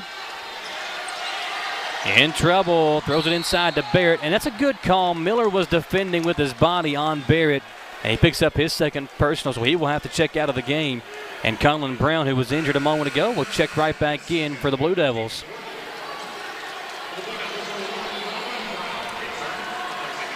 Yeah, that was a good job of getting that entry pass in there. I think Douglas would have lived without the foul there. They need a bucket. Simpson in the right corner. He'll try a three. Too hard this time. Long rebound. It'll carry him out of bounds into the Blue Devils bench, and Brown will throw it in. Henry Clay is doing a great job on the defensive end. Give up 6 points in the first 10 minutes of action here. They're really committed to defense. Yeah, and I think that's where this game is going to be won because, you know, other than Brown and Boone, there's not really a definite knockdown shooter for these two teams. So a lot of your points going to come inside the paint. Brown will try a three, almost right on cue, but he couldn't get it to fall. Tipped around, O'Roy Ford, and a jump ball is called inside. It'll be possession arrow to Henry Clay. Yeah, he would have liked to see him just chest that one and chin it, but he left it there and we're able to get a tie up. 6:05 to play. Ooh. Almost poked away by Boone. He'll defend Henderson here. Left side they go to Blackwell. Wicker sets the screen. Blackwell driving, hanging, and a tough finish for A.Z. Blackwell. As he puts the Henry Clay lead at 7, 13-6. He was really pushing it early, and I think he really settled in there. That was a good attack. O'Roy Ford sets a screen for Kai Simpson. Swung over to Webb. He'll work it back over to Simpson on the left side, and they'll reset the offense. 5.5 to play. Simpson guarded by Henderson. Up top to Barrett. Tyson showing no ill effects of that knee injury. And that's an offensive foul. And Coach Jason Mosley can't believe the call as A.Z. Blackwell took it in the chin and took one for his team. Barrett will come out of the game as he picks up his second foul. And yeah, again, I'm not sure about that one, Michael. I know, that looked like Blackwell was moving. Yeah. And the official furthest away from that play, Coach, making that call. Yeah, I would have liked to seen that one go the other way or just not called at all. Yeah. I don't think that's a charge. To me, it looked like a play on from where we're sitting. We're pretty close to the action here. But obviously, it'll affect the Broncos as they're their top scorer and rebounder out with 2 fouls. Yeah, and that could have been Blackwell's second foul. That's a big turn right there. Henderson driving hard off the glass, won't go, and O'Roy Ford another big rebound. And as the hands and arms come swiping away, O'Roy Ford able to hold on to it and find Kai Simpson. Simpson kicked out to Webb, who will kind of be the offense for Frederick Douglass. Henderson almost called for a foul. Kicked out a 3 on the way. In and out, and a rebound inside. Henderson, a nice box out of Webb, and now he'll walk it up the floor as we near 4.5 to play in the first half. Blackwell, baseline drive. Tough finish, and Blackwell starting to get a rhythm offensively. That's now back-to-back baskets for the top scorer for Henry Clay. And a timeout, Frederick Douglass. 15-6 your score here at McBrayer Arena on the campus of Eastern Kentucky University. And a 9-point lead for Henry Clay, Coach. You can tell that the Blue Devils are starting to get a rhythm. And for Frederick Douglass, now Barrett in foul trouble. Kai Simpson not really into the game just yet. The offense has struggled for the Broncos almost now 1.5 into the ballgame. Yeah, Henry Clay's doing a really good job of taking advantage of the way Douglas is guarding the ball screen right now. They're trying to ice it. They're trying to drop that big man below and not let the guard use the screen. And now the guards are just attacking the big, turning the corner there, and there's no help. I look for Henry Clay to keep using that same action on the wing so they can get downhill. I'd like to see a little bit of high ball screen action here with Douglas. Let's put Wicker in the screen action, make him come out and guard on the perimeter. Here's Leighton Harris. Only one perimeter shot, 1-3 knocked down thus far. Here's a shot that comes off as Frederick Douglass got a good look at it, but the shot wouldn't go. And now Blackwell will drive again. Swung around Henderson. Deep 3. Short, but Wicker able to get the rebound. He couldn't finish inside. That is a wide open layup missed by Wicker. But, Coach, I've seen it so many times where a guy has it inside and he can't decide, do I want to dunk or lay it up? that seemed like the issue there for Wicker, who was well above the rim, could have dunked it easy, kind of second-guessed himself, and then he missed the layup. Yeah, I've never had that problem. I don't think you have either, but that looked like a clear opportunity for a dunk. You got Coach Antigua sitting over here. That's a dunk opportunity. Yeah, Orlando Antigua from the University of Kentucky, about 6 or 7 feet to our left here. Leighton Harris will drive. In the left corner, Brown right there on him defensively, and that was off of Brown, out of bounds. That's great perimeter on-ball defense right there by Brown. Busen will check in. Yeah, I like the way Busen played the other night. His defense against Jay Rose I thought was really solid. He's a smart freshman that has a good potential ahead of him. Yeah, he's the kind of guy that can come in and provide you a spark defensively and really agitate the opponent's top player. He did that against Jay Rose the other night for Madison Southern. Here's Webb on the right wing. He'll work in on Blackwell. Fade away. Back of the rim, and we got a little pushing and shoving inside. It'll be called on Gaines. And a foul against the Broncos. Yeah, Busen there on the box out. Oh, they called on Busen. Okay, yeah, it was on Busen. Yeah, he was down there, as you said, just kind of like trying to box out and get an offensive rebound. But what that allows the Blue Devils to do now is walk it up the floor and shoot free throws with Colin Brown, who is a terrific free throw shooter.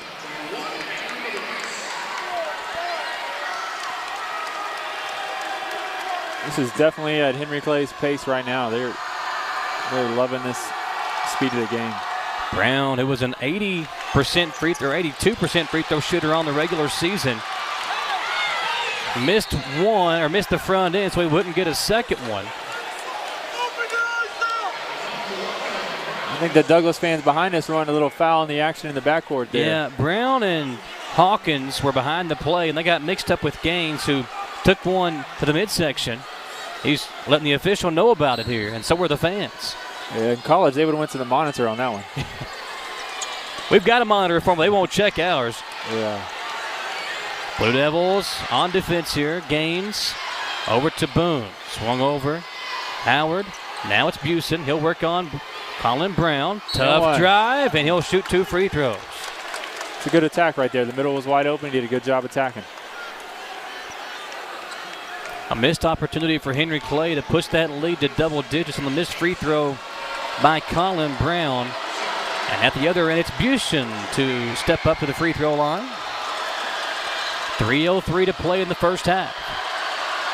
Busen taking his time to follow through, and the first free throw is good. And a long scoring drought for Frederick Douglass finally comes to an end. Over 5 minutes, they had yet to score a point in this second quarter.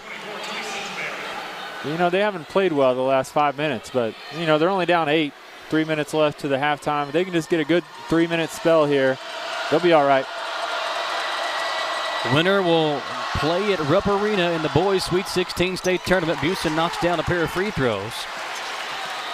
And now they go quickly to the press. They'll come in to Hawkins. He'll find Blackwell, and now the defense will back off of AZ Blackwell. Busen will take that matchup, and Busen said a really tough go of it as far as who's he been matched up with in the last 2 games. Blackwell trips and falls. Henderson now with it for Henry Clay. It's a lot of moxie there for that freshman. He was 40 feet from the rim, guarding as hard as he could. Henderson pressured, finds Blackwell, and a timeout. Coach Brown from Henry Clay. 15-8. Coach Brown could see his team was in trouble. And with 2:35 to play, we'll get a timeout here. Glad to have you along with us here, folks. John Morgerson, head coach of the Model Patriots here in the 11th region, and Michael Watkins along with you. Got a really good crew on hand, great camera work, and our producer tonight, Gage Hill, here at WBON TV. Now, our friends at PrepSpin have been around the 11th region for a long time.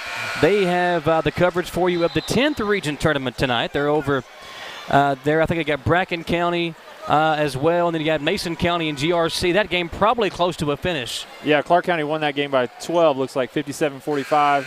You got Bracken County going up against Campbell County tonight. Campbell County's been a good power in that region the last 6 years, and Bracken County is kind of that underdog story, the small school that's looking to get another shot at Clark County in the finals. We did get a shot at Bracken County before our year started. They were really good. So Bracken County and Campbell County are coming up on GoPrepSpin.com if you want to check that game out. Got a good one here for you as well in the 11th region finals. Now 2.5 to play and a 7-point lead. Henry Clay with the basketball. We tried to run that elevator screen again, and Henderson tried to take advantage and use the right side. Couldn't finish. Blackwell working on Busen, and an offensive foul on Blackwell as Busen playing tremendous defense and locking down the top scorer for the Blue Devils. Second foul there on Blackwell. Looks like Coach Brown trusted him to play the next 2 minutes. I just saw one of the assistant coaches stand up and hold up 2 fingers to say, hey, listen, you cannot foul again. Armello Boone elbow J. Too hard. Webb the rebound and knocked it loose and stolen away by Hawkins. Henderson will drive. Busen the steal. Busen will lay it up and in. That's a big momentum shift in this ball game as Busen got the steal on the 2. Blackwell at the other end. Hangs and he'll draw the foul. Man, if you're Douglas, you see one guy rotate over there and try to take a charge. Put a little pressure on Blackwell. Check out the defense by Busen. He cut off Henderson. A good job by Henderson not to foul, but a terrific finish inside by Busen, who's now got 4 points for Frederick Douglass. Yeah, he's played well. He's been in there for 3 minutes, and I think he's definitely made an impact on both ends of the court here. AZ Blackwell the line. First free throw rattles out. Got his sub waiting over there for him. He needs to knock this one down so he doesn't put himself at risk for that 3rd foul. Tyson Barrett does pick up his 3rd foul. That's why he comes out of the ball game. And Chenault back in for the Broncos. One more free throw for Blackwell. The minute 50 to play in the first half. And he'll put it in.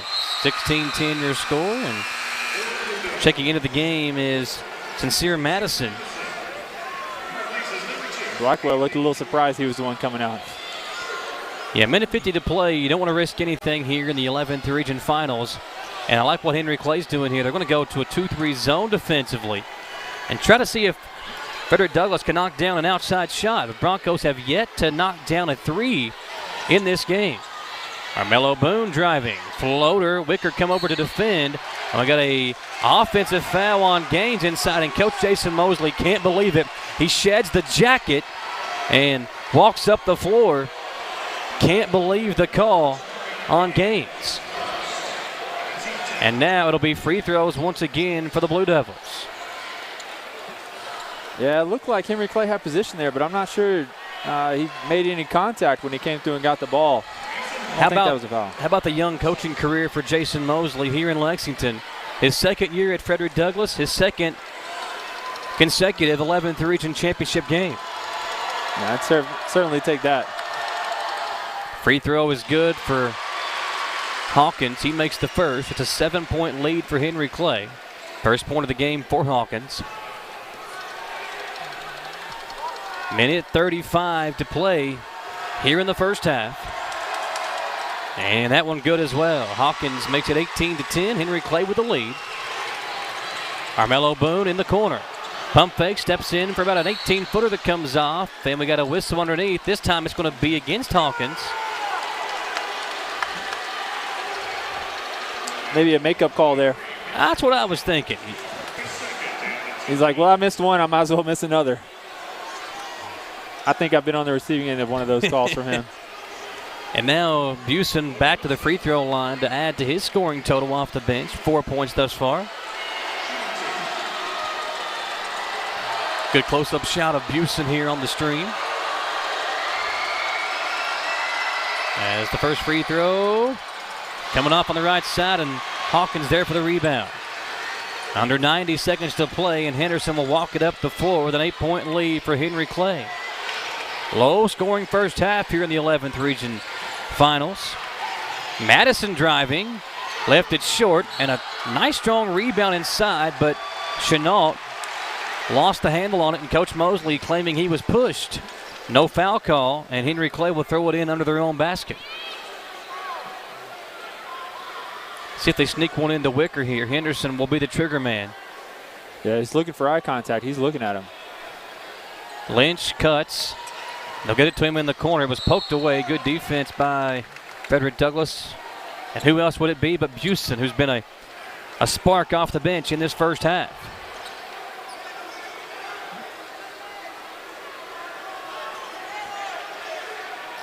Henderson comes to it.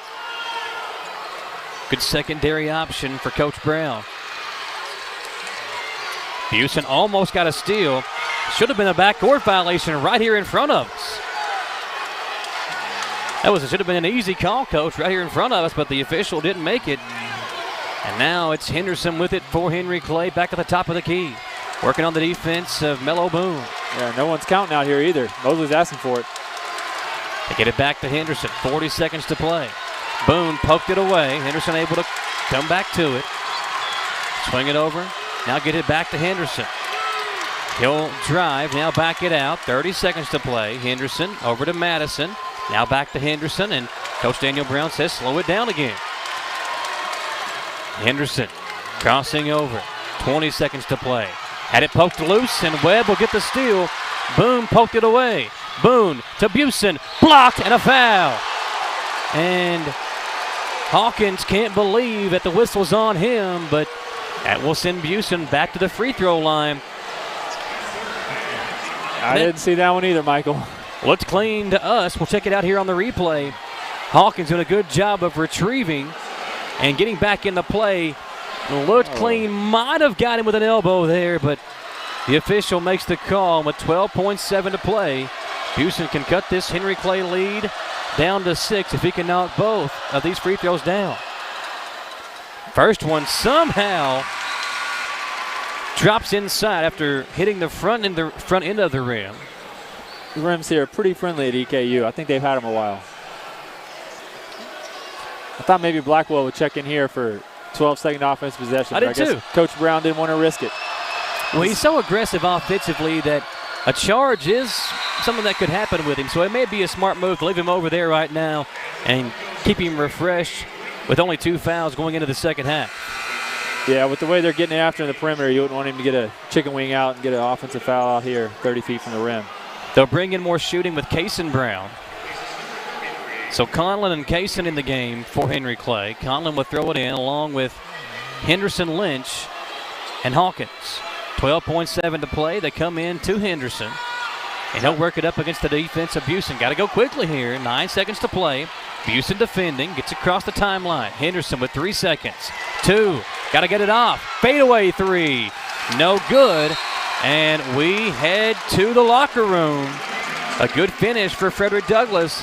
Coach, the defense keeping them in the ball game in the low-scoring first half. It's an 18-12 lead for Henry Clay. We will step aside for a 3-minute commercial break. Henry Clay 18, Frederick Douglass 12 on the 11th Region Finals. Here live on WBON TV. Citizens Guaranty Bank makes banking on the go a breeze. Banking on the go has never been easier with options like balance inquiries, make payments from any mobile device, transfer funds between accounts, activate or deactivate a card with just a tap. And with mobile checking deposit, you can deposit checks straight into your eligible checking account using your iPhone, iPad, or Android device. Take advantage of all these fast, convenient, and secure services of Citizens Guaranty Bank. Mobile carrier charges and rules and restrictions may apply. See bank for details. Citizens Guaranty Bank, member FDIC. Equal housing lender. Can you get into your doctor's office the day you call? The best medical practitioner is there when you need them. At White House Clinics, all patients get easy VIP access to exceptional care. Right now, White House physicians are accepting new patients in Jackson, Madison, Estill, Rockcastle, and Garrett counties. Go to whitehouseclinics.com or one of our 9 state-of-the-art facilities to request a new patient appointment. When I started to experience the world from practicing law, it showed me that there's a lot of injustice that can be corrected. We're called personal injury attorneys, but I'm not there for the injury, I'm there for the recovery. And that's what we try to do. We try to help people recover after they've been hurt. If the big firms are going to drop you as soon as your claim entails some kind of work, some kind of additional effort, why not just come to someone who's going to put the work in the first place? At Jones Family and Cosmetic Dentistry, the health and safety of our patients is important. Along with following CDC guidelines, we have added a JADE unit, a medical-grade air purifier in every operatory. Our new patient special, x-rays, exam, cleaning, and fluoride is only $99. We offer patients single-visit restorations on crowns, bridges, inlays, onlays, and veneers with CERAC. We are equipped to handle all your dental needs from implants, teeth whitening, root canal therapy, and more. Call Jones Family and Cosmetic Dentistry at 859-985-0201. Gateway Cycles in Mount Sterling has the largest showroom in central Kentucky with all the power sports products you can dream of for your next adventure.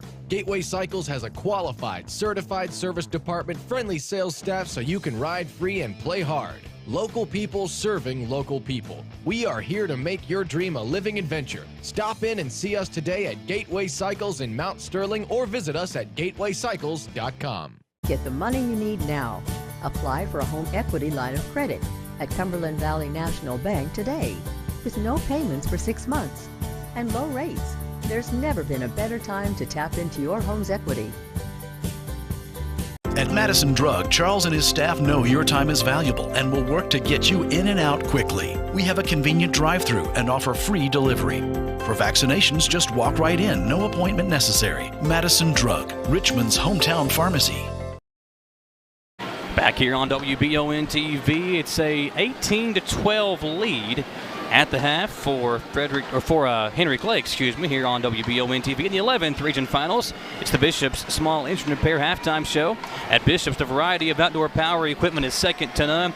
Visit Bishop's Small Engine Repair on Northwest 11th Avenue or online at bishopsmallenginerepair.com. John Morrison, Michael Watkins here with you. And, Coach, a good defensive battle here in the first half, but really neither team able to get anything going offensively. A couple of sporadic runs for Henry Clay, one in the first quarter, one there in the second quarter to help them build this 6-point lead. But I think if you're both coaches, you got to be happy with the way your defense is playing. Offensively, not as much. Yeah, it looks like Frederick Douglass shooting 19% from the field, Henry Clay shooting 30%. That's why they got a 6-point lead. One thing jumps out, Busen 6 points in his 3 minutes. Tyson Barrett, he's held scoreless so far, and you got to expect he's going to at least get 8 or 10 here in the second half if he can stay on the court, stay out of foul trouble. Kai Simpson's got to give him some too. He's at 0, so Tyson and Barrett combined for 0 points. That's the difference in the game, and Henry Clay has done a great job against those two. You look at this first half, Douglas led 4-0. They scored the first 4 points out of the gate and took a 4-0 lead. Over the next 10 minutes and 18 seconds, Henry Clay outscored the Broncos 15-2 until those free throws late there in that second quarter. Greg Stottlemyre, the play-by-play voice of the Eastern Kentucky University Colonels over here, told me that stat. How about that? 4-0 lead, and then you give up a 15-2 run in the first half, yet you're only down by 6 going into the locker room. Yeah, like you said, the Douglas coach, he's got to preach that they're doing a good job defensively. They're doing what they can. Blackwell's only got 5 points, so they can live with that if they can hold him under 15 for the game. That's definitely going to give them a chance to win. Henderson's 3 for 9 on his 8 points, so not really efficient. So again, that's a stat they can live with. They just got to score more. If they can win this game 40-38, if they can just get 14 points over the next 2 quarters each. And I know shooting in this gym is never easy. I mean, you've had a lot of practices and games here yourself, but only one of 13 combined there in the first half shooting from deep. The only three-pointer coming from Kyan Miller, who's not the best three-point shooter on his own team. So a little bit surprising that Miller's the only person to knock down a three-pointer and that both teams are struggling from 3 there in the first half as well. Yeah, it's not the bright lights and it's not the length of the court. It's those 3 lines that really get you. It's like you got to tell your players to have their feet inside of that college line and just get to the line that we shoot at. It's hard to get through them because everybody wants to be Steph Curry and shooting from the Colonel logo out here, but get your feet closer to that three-point line. Like Tyson Barrett, he shot his from the corner right at the line. He just missed. But that's the shots you need right at the three-point line. Well, I remember Conlon Brown at least twice and Henderson a couple of times as well. They were both maybe 3 or 4 feet behind the last three-point line. And that's the hard thing about playing on this gym is you've got 3 different three-point lines, so it can be hard in your head as a player. Oh, I'm behind the three-point line. Get up there as close as you can. Make that shot a little bit easier for you. And there was also a couple of long 2-pointers that if you take a half step back, that'll get you a 3 as well.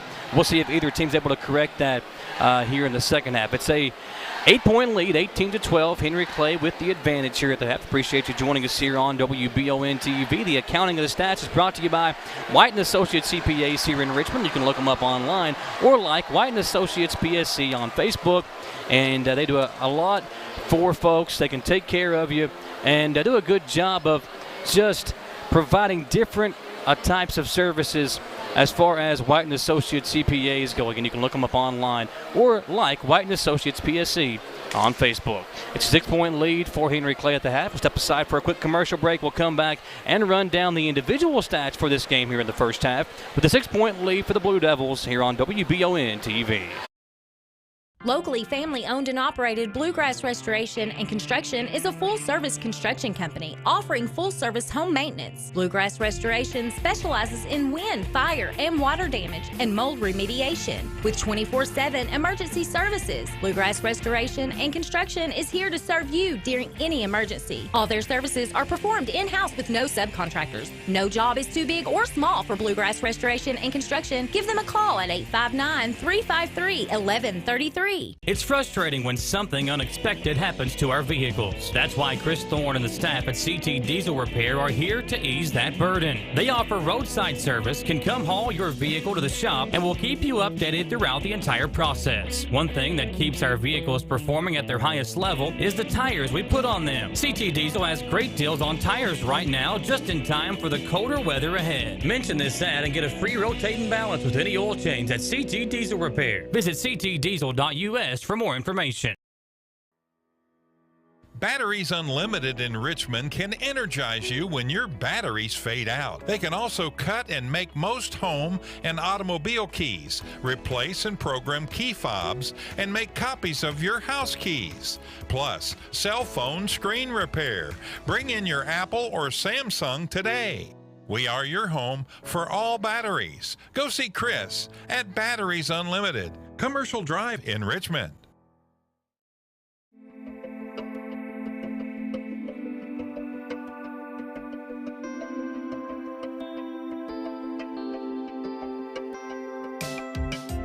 Granite, marble, and quartz for any surface.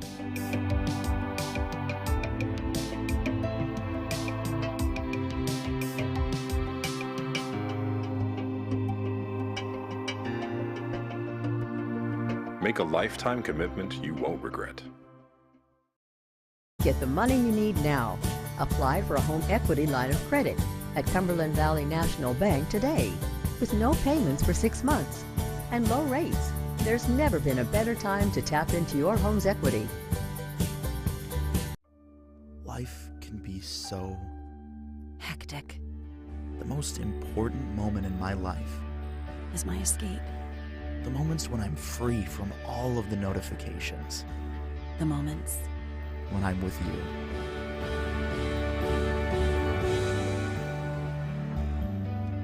you. You are my escape. Carissa Boutique. Simply unforgettable. At Madison Drug, Charles and his staff know your time is valuable and will work to get you in and out quickly. We have a convenient drive-thru and offer free delivery. For vaccinations, just walk right in, no appointment necessary. Madison Drug, Richmond's hometown pharmacy. Back here on WBON TV, Coach John Morrison and Michael Watkins here with you, folks. Glad to have you tuned in. Looking at some of the individual stats. Coach, a low-scoring first half. Nobody really sticking out. Kanye Henderson, the top scorer in the game thus far with 8 points. Also 2 rebounds for Henderson. 5 points for Blackwell. They kind of kept him bottled up there in the first half. Foul trouble also leading to the low number there for the top scorer for the Blue Devils. And then you got 2 points from Hawkins and 3 points from Kyan Miller, and that's it for Henry Clay for their 18 points. Frederick Douglass, 3 people scoring, 6 points for Logan Buston. I think that's probably the biggest shock is a kid off the bench who has only played in 5 or 6 games this year. Comes in off the bench to lead the way, but 6 points in that first half. 2 points for Tylen Webb and 4 for Armello Boom for the Broncos as they shoot just 4 of 21 there in the first half and 0 of 6 from the three-point line. And three-point shooting could be a factor in this second half if either team is able to kind of lift the lid on these rims and get some open shots here in half number 2. Yeah, it'll be interesting to see how long Busen stays on the bench because he was definitely their spark. I would expect him to still come off the bench here in the second half. And I think one thing the defenses have done is they've really extended pressure, but they haven't played a lot of help defense, and I think that's led to a lot of the shooters on the perimeter trying to settle back a little bit so that they're open because the defense isn't giving help, so they don't have to rotate or anything, and they can't just wait at the three-point line. Yeah, when you play on a bigger floor like this, you're able to kind of spread out more, but it also leads to longer passes. When you've got athletes all over the floor like both of these two teams do, it can lead to steals and easy baskets on the other end. We didn't see a ton of that in the first half, really only a combined 9 turnovers, but that could be something to watch for as well in the second half as those legs start to get a little bit more tired. And for Frederick Douglass, with the game they played against Madison Southern Friday night, as physical as that game was, we'll see if that starts to show its ill effects coming into this second half. Yeah, that Southern game was definitely a battle for Douglass. They had to leave it all out there for that last 8 minutes. Both teams just have such an advantage having those long guys at the rim that allow them to extend so well on defense to know that even if they get beat off the dribble, somebody's going to be waiting there to challenge that shot. Henry Clay and Frederick Douglass, we will find out who will represent the 11th region in the Sweet 16 state tournament here in a couple of weeks as the boys final is getting ready to enter the second half. We'll step aside for one more commercial break, folks, and come back in 2 minutes live on WBON TV.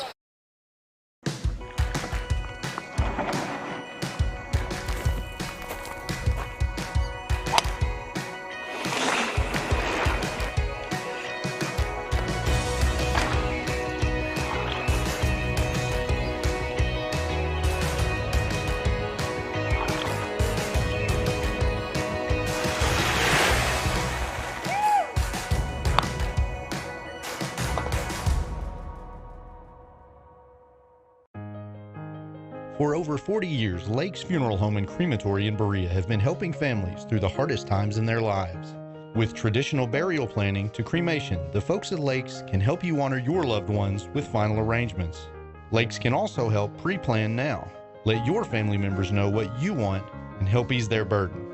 Visit lakesfuneralhome.com to learn how easy it can be to pre-plan. Lake's Funeral Home and Crematory, the only on-site crematory in Madison County.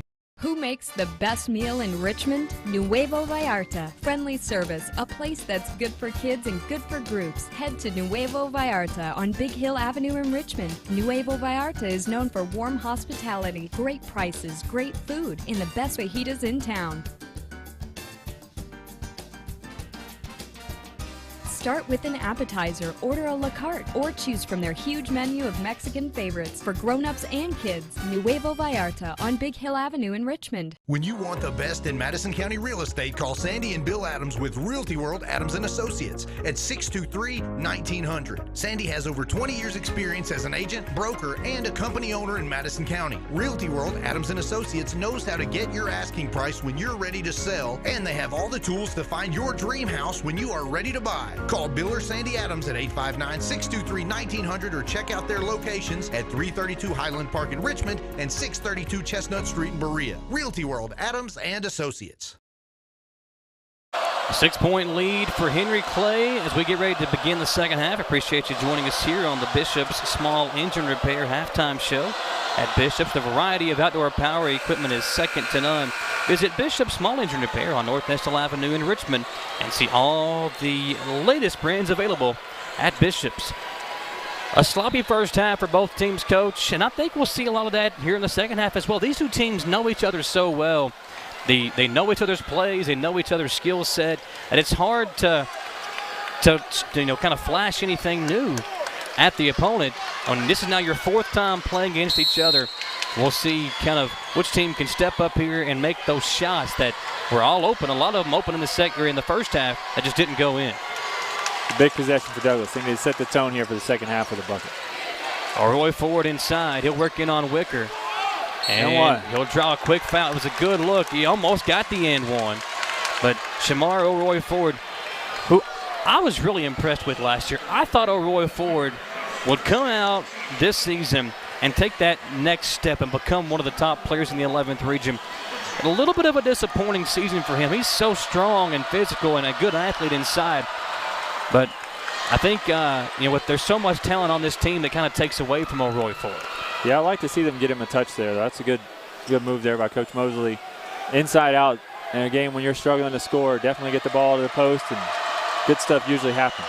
Well, there was a lot of foul calls in that first half as our boy Ford misses both free throws. And they're going to call a foul against Wicker now, and 2 more free throws coming up for Webb. Yeah, he kind of reached his hand in there. Blackwell was making sure they knew that the foul wasn't on him. Yeah, you don't want to pick up your third if you're AZ. Tell you as a coach, those free throw box out plays that you give up, those are so frustrating to watch. It's 4-on-3 in there. Taylor Webb at the free throw line. Good shot as he misses the first. Got a good look at him there from the camera underneath the basket. And tell you what, it's hard to find some shoes like the assistant coach for Frederick Douglass has on. He's got the orange, the bright, like Tennessee orange snakeskin loafers on over there. I don't want to know what he paid for those, Coach. Yeah, I'm not going to ask him because I don't need a pair of those. Wow, 0 for 4 at the line on this trip for Frederick Douglass as Roy Ford missed a pair and then Webb misses 2 himself. Now it's Brown crossing over and finishing. And Henry Clay on their first possession pushes their lead to 8, 20-12 Blue Devils. First minute here in the third quarter. It's demoralizing for you right there. Over 4 at the free throw line, then you give up a bucket in the first 8 seconds. Kai Simpson floats in, and if you would have told me that with right around 7:10 to play in the third quarter, Kai Simpson would score his first points of the game, I would have thought the Broncos would be down by 15 or 20 points. Got to get him going if you're Coach Jason Mosley and Frederick Douglass. Here's Miller with it, swung over to Blackwell. He'll get a screen. You see Kentucky likes to run this offense right here, going side to side with that reversal with the back door. Wicker in the paint, kicks it out to Henderson, and now they'll reset. Oh, stolen away by Boone. Armello driving, and he'll be fouled as Henderson picked it up. Henderson tried to drive or kind of run by and swipe at it. Didn't look like a ton of contact, but he did take Boone's feet out from under him. Yeah, it's a frustration foul there. It's a bad pass leading to a turnover. At least he didn't give up an easy 2. Armello Boone at the line. First free throw is good. The Broncos had missed 4 straight free throws in this quarter before knocking that one down. Now they can kind of let their breath out a little bit. They saw one go in. Roy Ford checks out as Gaines checks back in. 4-point game. They're right there. Nice little 4-0 run for the Broncos to cut that deficit 2-4, cutting the lead in half. Now 6:20 to play in this third quarter. I heard him call ISO here. Looks like they're trying to give it to Blackwell. Stolen away. Henderson back-to-back turnovers. Let's see if it'll lead to something on this end for the Broncos. Kai Simpson playing good defense, matched up with Blackwell. Now they look inside to Barrett. Webb, fake to pass, drive. Kicks it out to Gaines. Corner jumper is good. And a 6-0 run by Frederick Douglass has cut the lead to 2. As the Bronco faithful come to their feet. Here's Blackwell. 6 in a row in this game feels like 12-0. Yeah. And Coach Brown doesn't like what he's seeing offensively, and he calls the timeout. Broncos getting some momentum on their side with now a 2-point deficit. 5:47 to play. We've got some great sponsors here tonight. We appreciate all of our presenting sponsors, including Bishop Small Engine Repair and Eastern Kentucky University. We would not be able to be here and bring you this coverage if it wasn't for our great sponsors. Also, John C. Tudor, 3rd District Magistrate, Lee's Famous Recipe, White & Associates CPAs, and Wicker Bank. Coach John Morrison here with us, and what are you seeing out here in this third quarter from Frederick Douglass that wasn't there in the first half? They just extended pressure. They did a good job of playing off the ball there. They got in the passing lanes both times. They didn't apply so much on the ball. They just replied really heavily off the ball there to get in the passing lane 2 times. And kind of similar to what we saw them do against Southern in the semifinals. In the fourth quarter, they turned up the pressure against Madison Southern. Here today, it's early in the third. They've done that as Blackwell had in a wide open backdoor cut. Miller led him. Blackwell just couldn't handle the pass, and A.Z. Blackwell looks up at his teammate Miller, pats himself on the chest as if to say my bad, and the Broncos can tie or take the lead as Kai Simpson gets it over to Webb. 5.5 to play in the third. Well, you like what Henry Clay was doing there. They were trying to use that pressure against him and go back door. Just didn't execute. Simpson leans in, misses it. Wicker up high for the rebound, and he'll get it over to Henderson. Blue Devils have numbers. Kick it out to Brown. 3 on the way. Will short. And Tyson Barrett able to haul in the rebound. Almost threw it away himself. They say it was off of Blackwell out of bounds, and the Blue Devils almost got a steal, but a missed opportunity there as Brown couldn't knock down the 3 in the right wing. I think someone got a piece of that and challenged that 3 on the wing there. Yeah, there's not been many clean looks for these two teams other than the outside shots, but those shots have been so highly contested inside the paint, I think it's made the shooters weary outside on the perimeter. Simpson to Boone. He'll try a quick 3. It's good! And the Broncos have scored 9 straight. They lead it by 1. Blackwell will attack the other way. Brown, open 3. He'll pump fake, drive it inside. Now kicked it back out to Blackwell. Boone defending. AZ had it stripped away. And Kai Simpson on the attack for the Broncos. Brown comes in for the steal. Conlin puts in the layup. And just like that, Henry Clay retakes the lead. Switching their 2-3 zone here, trying to give him a different look. Douglas is starting to get a rhythm. They go inside to Barrett, kicked out to Boone in the left corner. Now back inside Tyson Barrett. 15-footer from the elbow is good. And the shots that were not going in the first half starting to fall. Henry Clay with a 1-point deficit now as they bring it up the floor. And a quick 11-2 spurt for the Broncos have given them the lead. A.Z. Blackwell crossing over, one-on-one. He'll finish on the elbow jumper. That's a good move right there. That separates him from the rest. Barrett will bring it up for Frederick Douglass. A little motion offense now as they settle it back up top with Kai Simpson. Jason Mosley taps on his head to call out the signal. Simpson will relay it to his team. They'll go left side over to Barrett. Now Webb swung over right wing to Simpson. Now it's back to Webb. He'll try a 3. Way off, but gains the rebound. He blocked. He got his shot blocked, and now a jump ball is called back over to Henry Clay. A nice job by Wicker, who didn't box out, but he came back in on the play to get the block and force the jump ball. Yeah, Gaines did a good job being on the weak side there. Get a big offensive rebound, but he couldn't finish over the big fella. Kai Simpson will come out. Busen into the game. He was a big spark off the bench in that first half. Henderson going to work it up against Webb with a 1-point lead for Henry Clay as we near 3 minutes to play in the third quarter. Blackwell to Wicker on the left wing. They swing it over to Henderson far side. He'll drive in. Henderson bumped. And one. They will count the basket as Henderson took the contact, put up the jumper, and knocked it down. He did a great job rejecting that ball screen and going baseline and playing under control there. That is a grown man's move by Kanye Henderson.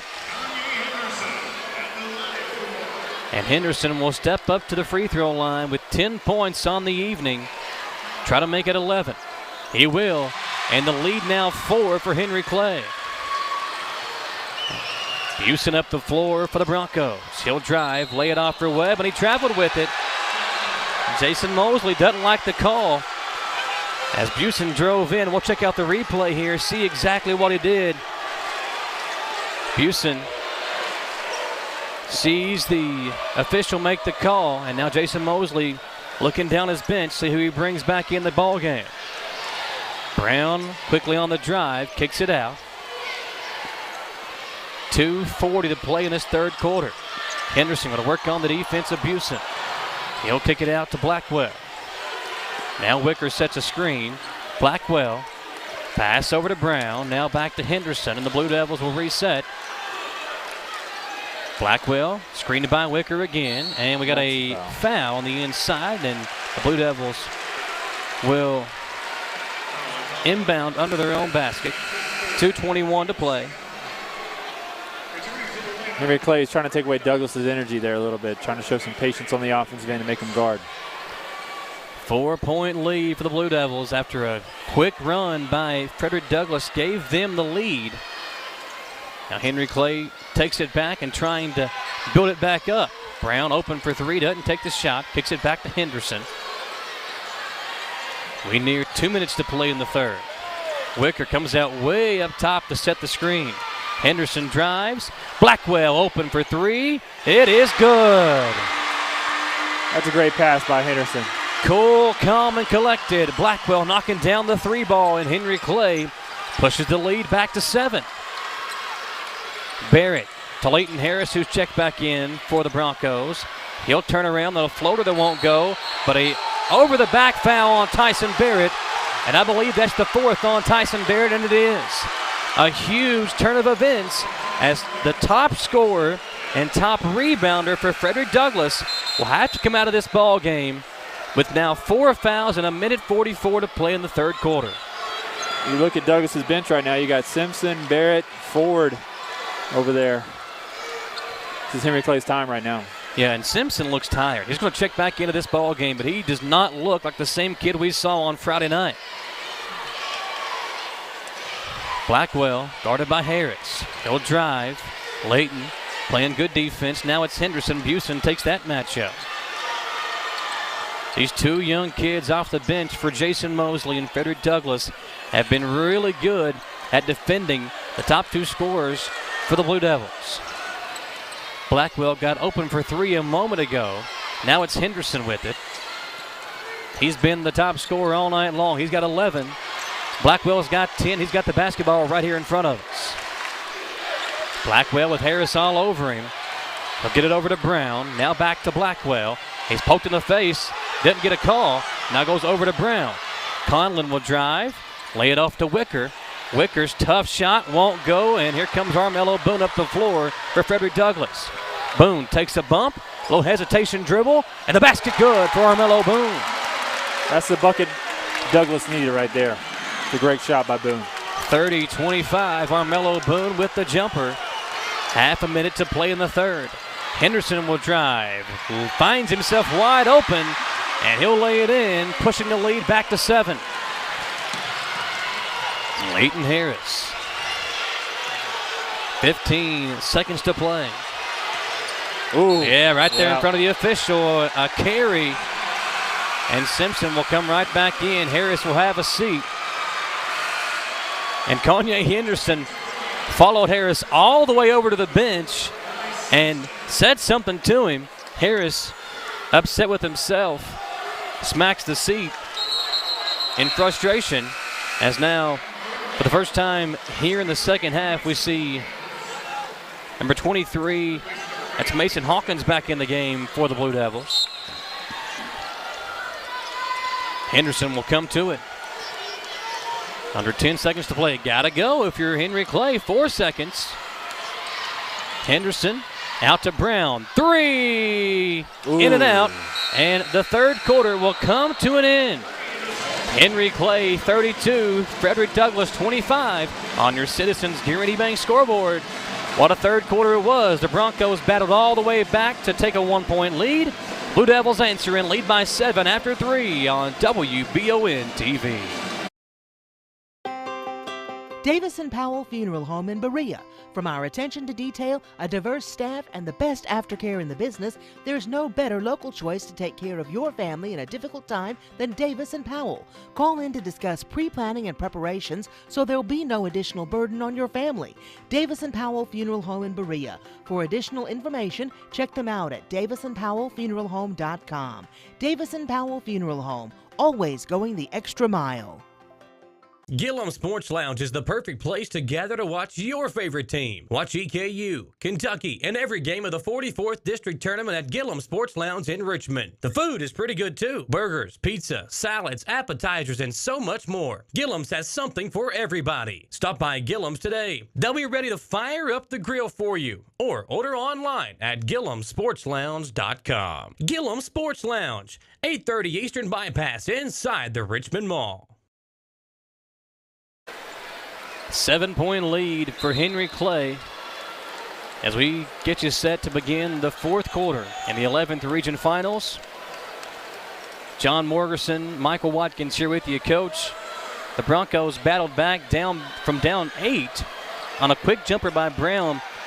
Henry Clay took a quick 8-point lead in that third quarter. Broncos stormed back, go in front by 1 on a couple of different occasions, but Henry Clay then storms back themselves and now lead it back by 7 to begin the fourth. Yeah, Douglas made their run, but Henry Clay did a good job answering, and 1 right there. It's a good start for Douglas. Tylen Webb drives in and takes the foul, and if that's on Blackwell, who I believe it is, that's his third.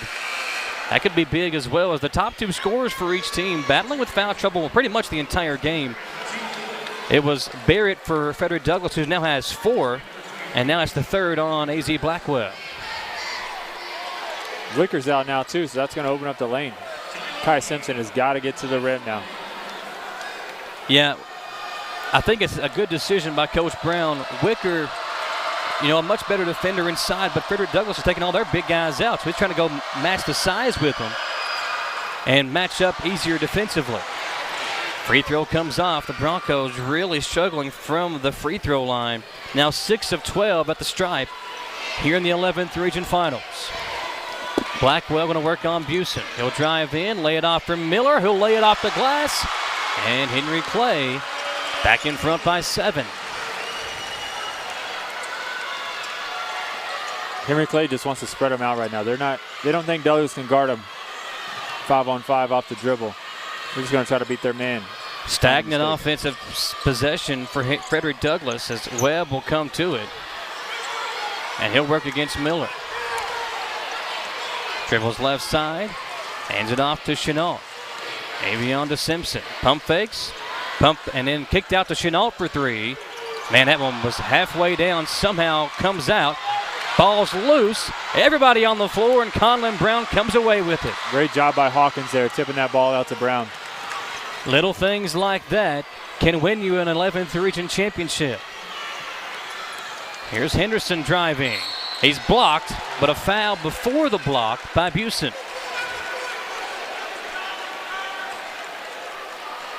Scratch, they call it on Armello Boone, who came over to help defend. That's the 4th team foul, each team with 4 now. And Jason Mosley has left his top scorer on the bench long enough.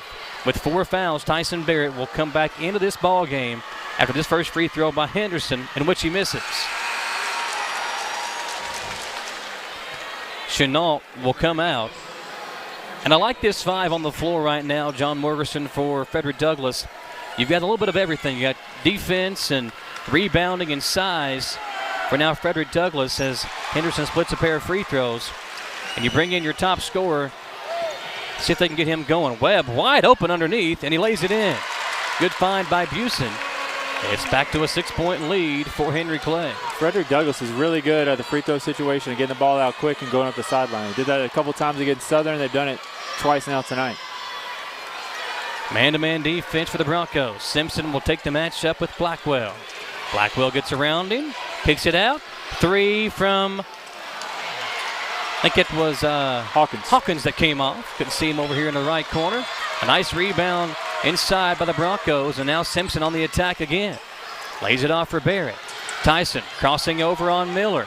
Works it in, lays it off for Armello Boone, who hangs and finishes. And a nice 4-0 run. Frederick Douglass back down by 4, hanging in there in the 11th Region Finals. I like the way Boone has played tonight. Right side, it's Blackwell, and a whistle underneath, a full timeout. Henry Clay on top by 4 of the basketball. We will send it back to the station and come back to McBrayer Arena in 1 minute, here live on WBON TV.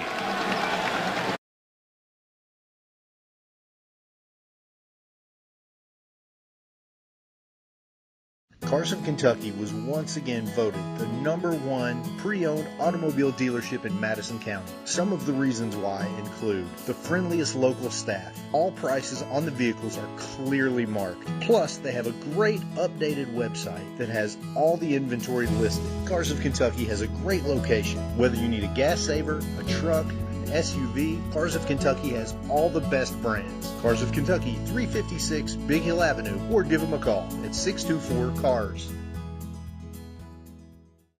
Locally family-owned and operated Bluegrass Restoration and Construction is a full-service construction company offering full-service home maintenance. Bluegrass Restoration specializes in wind, fire, and water damage and mold remediation. With 24/7 emergency services, Bluegrass Restoration and Construction is here to serve you during any emergency. All their services are performed in-house with no subcontractors. No job is too big or small for Bluegrass Restoration and Construction. Give them a call at 859-353-1133. 35-31, Henry Clay, a 4-point lead as we come back to action with 5:39 to play in this fourth quarter. 11th Region Championship game. Michael Watkins, John Morgerson here with you on WBON TV. John Morgerson, the head coach of the Model Patriots here in the 11th Region. And Coach, we've had a good, exciting night. These two teams just keep going back and forth. You know, basketball is a game of runs, and right now Henry Clay with a 4-point lead. We'll see who gets the final say in this one. Here's Henderson with it left wing. This feels like a huge defensive possession for Douglas. Yeah, a lot of time coming off the clock as well. Henry Clay's been very patient offensively this evening. Here on the low-scoring affair in the 11th Region Finals, A.Z. Blackwell will be picked up by Barrett, and he calls for a clear-out. Barrett with 4 fouls. Got to be careful here guarding the top scorer for Henry Clay, as each team's best player now going mano-a-mano here at the top of the key. Blackwell driving through a double team and kicks it back to Henderson. They go right back to Blackwell. Blackwell working on Barrett. Tyson can't foul. Blackwell hangs in the air and finishes. That's an impressive move. Simpson tried to rotate over for a charge, but he was just a little too late. Simpson tries to answer with the 3. Ball tipped around. Barrett has it underneath, and then a quick timeout there by Douglas. Wow, tie up. No, they say Frederick Douglass got the timeout call. 37-31. Let's check in with one of our great sponsors, Eastern Kentucky University, with a message about sponsoring the 11th Region Tournament. So if I buy this today, I get free service for life? Something like that. Congratulations. Thanks. What is this? Oh, it's standard. It's in the contract. So I get all this for free? Yeah, something like that. I trust you too. You can keep the pen. Everything okay? I'm just looking for the string. The books are 100% free. No strings attached. All the books an undergraduate will need, all free. 6-point lead when we come back, thanks to Bishop's Small Engine Repair here in Richmond and Eastern Kentucky University for presenting our coverage of this 11th Region Basketball Tournament. A lot of really good games. Pretty much every game, even the first round, other than that Frederick Douglass Western Hills game, has came down to the wire. We're seeing it again here in the finals as Tyson Barrett receives the entry pass, and he's fouled quickly by Wicker. It'll be 2 free throws for Barrett. But yeah, Coach, you look, we had Lexington Catholic losing to Henry Clay in the first round. That game was close for a while. Frederick Douglass beat Western Hills by 53. That was really the only blowout of this entire tournament. He had great crossing in Madison Central going into overtime in the first round. Madison Southern and Dunbar was a really close game throughout. Both semifinals were a lot of fun, back and forth games. And then here tonight, we've seen a low-scoring, sloppy game, but each team has played really good defense, and we're coming down the wire with 4:22 to play, and Henry Clay with a 5-point lead. Big 2 points there for Douglas. Yeah, and that's Barrett starting to step up. I think he sees that his team needs him to take control of this basketball game, either he or Simpson, but Kai on the bench right now. As I said, that he goes back to the scorer's table. Blackwell driving. Can't finish. Chenault went up high for a rebound and a foul underneath. They'll call it on 12 Miller, and it'll be Frederick Douglass basketball. Blackwell, it's his 4th. Oh, wow. They do give it to Blackwell. Yeah. So Z could have went either way. Easy picks up his 4th personal foul. Wow. And one of the assistant coaches tells him, hey, you got 4. You got to be really careful. Still a long way to go in this basketball game. And now the top 2 players for each team with 4 fouls. It's Barrett for Frederick Douglass and Blackwell for Henry Clay. Simpson, right side of Busen. He'll attack. Throws up a wild shot. Wicker will pick up the personal. Let's check out that one here and see what happened. Saw Simpson dribble the right side over to Busen, who attacked. Wicker, wow, that looked like it was clean. Nope, they're going to give it to Miller. So Miller picks up the foul. Now, Miller did sneak in there at the end of that play and reach in. So that's where they call the foul against Miller. Busen's free throw. Wow. Ooh. Hit the backboard and almost banked in, but it comes off. The Broncos continuing to struggle at the free throw line.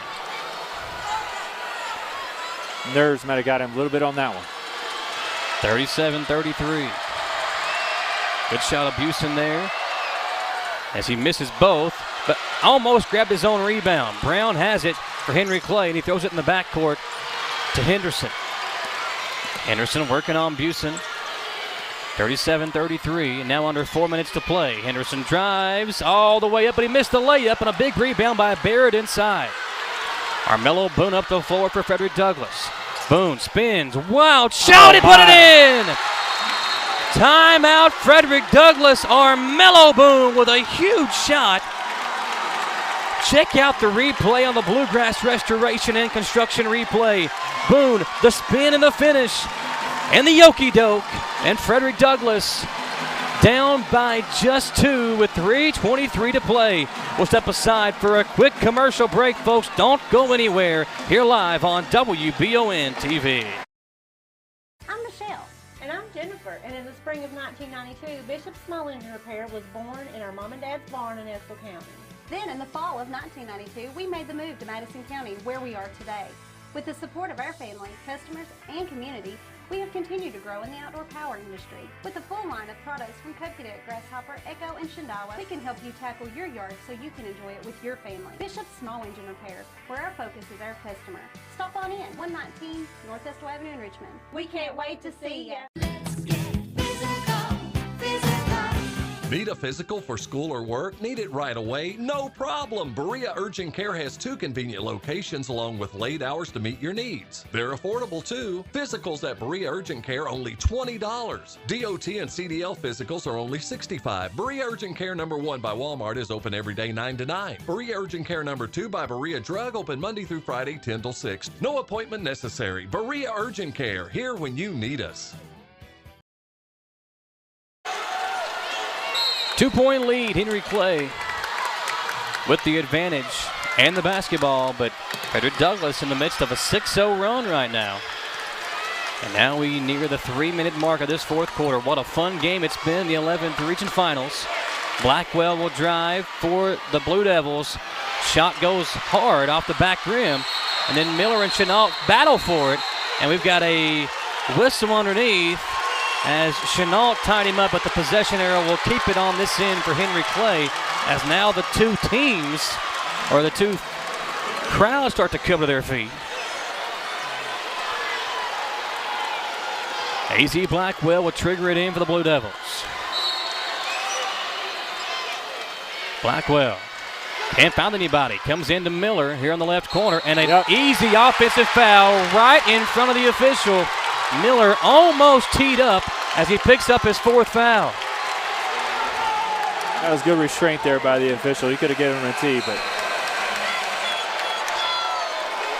That is a huge play in this game as Miller picks up his 4th. And Chenault, who tied him up, and you could tell the 2 guys chirping after that play. Chenault was up in him defending. Miller still frustrated because of what happened in the tie-up. And he pushed off, and an easy call for the official. Tylen Webb with it for Frederick Douglass. He'll spin away from the defense, kick it over to Simpson. Inside Tyson Barrett. Back to Simpson. Thought about a 3, thinks better of it. As the Blue Devils sit back here in this 2-3 zone, Barrett doesn't think better of the 3, but can't finish. And it's Tylen Webb who received the basketball from Busen, who got the offensive rebound. Boone looking inside to Barrett, working on Wicker, backing his way in, and he traveled with it. Good call there from my partner, John Morgerson. As he could see it, Barrett lost his footing. Wicker trying to pull the chair on him accidentally there. He tried to back up and give him space, and Barrett took an extra step. Now with 2.5 to play. Got to take care of the basketball if you're Henry Clay. I think the Blue Devils struggled to make free throws the other night down the stretch. We'll see how that plays a role tonight. Yeah, both teams kind of struggling at the line here in this one. Blackwell to Henderson. Henderson working on Busen. And we'll see free throws here in a few moments. With 2:16 to play. It's just the 15 foul on Douglas. Still a couple of more to get him in the bonus. One more foul to give for Douglas. I like what Coach Brown's done, too. He's got ball handlers all over the floor. He's taken Wicker out and gone with more ball handling. And you see Henderson come to get it. He's in there with Brown, Hawkins, Miller, and Blackwell. Here is Hawkins, back to Henderson. Henderson calling out the traffic. He'll drive again. Wild shot that comes off. And Armello Boone the rebound. Under 2 to play. Broncos have numbers. Boone. Long pass over to Chenault. He'll drive in. And he's fouled by Blackwell. That's his 5th. Check out the replay here as A.Z. Blackwell picks up his 5th foul. A.Z. playing defense. He lets Chenault go, but a little swipe at the end of that play, and the officials blow him for his 5th and final foul. Not a lot of contact there, John Morgerson. I didn't see anything on that one. Yeah, the official had a rough angle on it. And Blackwell extremely upset that he has been fouled out of this ball game. The DQ for the top scorer for Henry Clay. And what that does is it takes out your best ball handler as well. And now Henderson gets a quick chat and some words of advice for Blackwell as he comes out of this game. This is Henderson's game. He knows he has got to score, handle the ball. It's all on him. That last shot wasn't the best. He's going to need to take a better shot the next trip.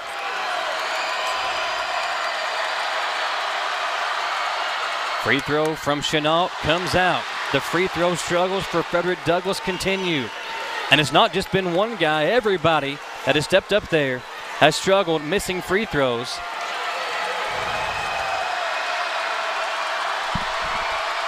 Chenault makes the second.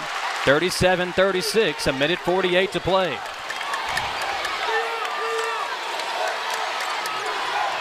They get it into Brown. Armello Boone on him defensively. They're really trying to deny Henderson. They're not trying to let him get the ball here. Timeout, Coach Brown. Full timeout for the Blue Devils. 1 point lead, Henry Clay in the 11th Region Finals. 1:39 remaining in this 4th quarter. We'll come back in 1 minute here, folks, live on WBON TV. What does in transit mean? When you see that on our website at jackburford.com, it means your favorite Chevy is on the way. Call us at 859-623-3350 to reserve it, and we'll keep you updated throughout the entire process. See, it's that easy. Reserve your new Chevy today at jackburford.com. Your vehicle is now in transit. As long as I'm breathing, you know I'm not dying.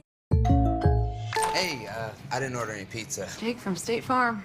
After you saved me so much dough on insurance with that Parker promo, I devised a promo for you. Here's the deal, Parker. State Farm offers everyone surprisingly great rates. Right.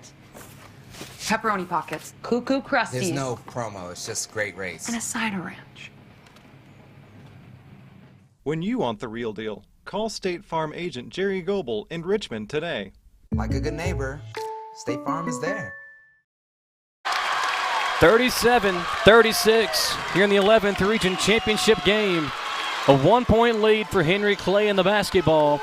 In the 4th meeting between these two teams this season, Blue Devils won both regular season matchups, but Frederick Douglass got the best of them in the district championship game. And almost stolen away here as Henderson and Busen battling for it. Douglas still has one foul to give here. Brown with it for the Blue Devils. Got to take care of the basketball. Armello Boone all over him defensively. They get it over to Hawkins. He'll get it back to Brown. Henderson trying to get it, but he's stolen away, and a foul on Armello Boone. Now that's still just the 6th team foul, so one more for Frederick Douglass to put them in the bonus. The next foul will put the Blue Devils at the line. They come back into Henderson in the backcourt. Busen will take the matchup. And he'll come across the timeline with 1:15 to play. Busen defending. Henderson on the drive, now backs it out. Double teamed. Bounce pass over to Brown. Open three. He missed it. Ball tipped around. Miller the offensive rebound. Miller dribbling it out. He's in trouble. And a bounce pass to Henderson. Stolen away by Busen. Now Chenault with it. Ball's loose. And a foul from behind on Hawkins will put the Broncos at the free throw line. And it's Avion Chenault who just split a pair a moment ago. And coach, that official that made that call came all the way from back behind the play to blow his whistle here, as there was a scrum for the ball basically. A lot of bodies all over the place. We see Busen get the steal, and then Hawkins come in from behind to knock it loose, but they say he got a lot of body on that. And Avion Chenault at the free throw line for the 1-and-1, the double bonus now for the Broncos. First free throw, no good. 9 of 19 at the line for Frederick Douglass tonight. If they lose this game, that will be their downfall. A 10 for 20 sounds a lot better right here. This is the one. Chenault missed the first but hit the second a moment ago. He'll miss both here. Henderson up the floor. He's going to score. Henderson decides to back it out. Bounce pass over to Brown. Swung over to Hawkins. Back to Brown, an 82% free throw shooter. Now it's Henderson with it, and Tylen Webb will wrap him up as the two have to be kind of separated by the official here. And Kanye Henderson will step up to the free throw line for Henry Clay with the chance to put his team up by 3. Avion Chenault misses 3 of 4 free throws in the final minute thus far to allow Henry Clay to retain the lead for the moment. Henderson will have to hit the first to get a second.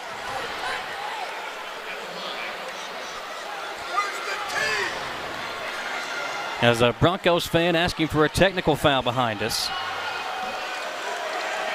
Kanye on the season, a 68.3% free throw shooter. He made 3 free throws a game on the year. Got a big one here on the first attempt, and he missed it. Miller goes up high for the rebound, and then he's immediately fouled inside. Wow. No box out as Miller got between 2 Broncos defenders at the line. Great and job now by it's Miller. Kyan Miller to shoot a pair of free throws with a 1-and-1 bonus. He's a 56.4% free throw shooter. Does anybody want to win this ball game? I like putting Ford in here. Just got to make sure you have a rebound. You got time to get a timeout. You got 2 timeouts left when you bring it up. The box out is what matters here. Frederick Douglass, 9 of 20 at the stripe. Henry Clay, 7 of 13. But both teams have struggled at the line here in the second half. Now Miller for the 1-and-1. He makes the first. Oh, that's clutch there by Miller. One more free throw. Can make it a 3-point lead. 38-36. Kyan Miller at the free throw line.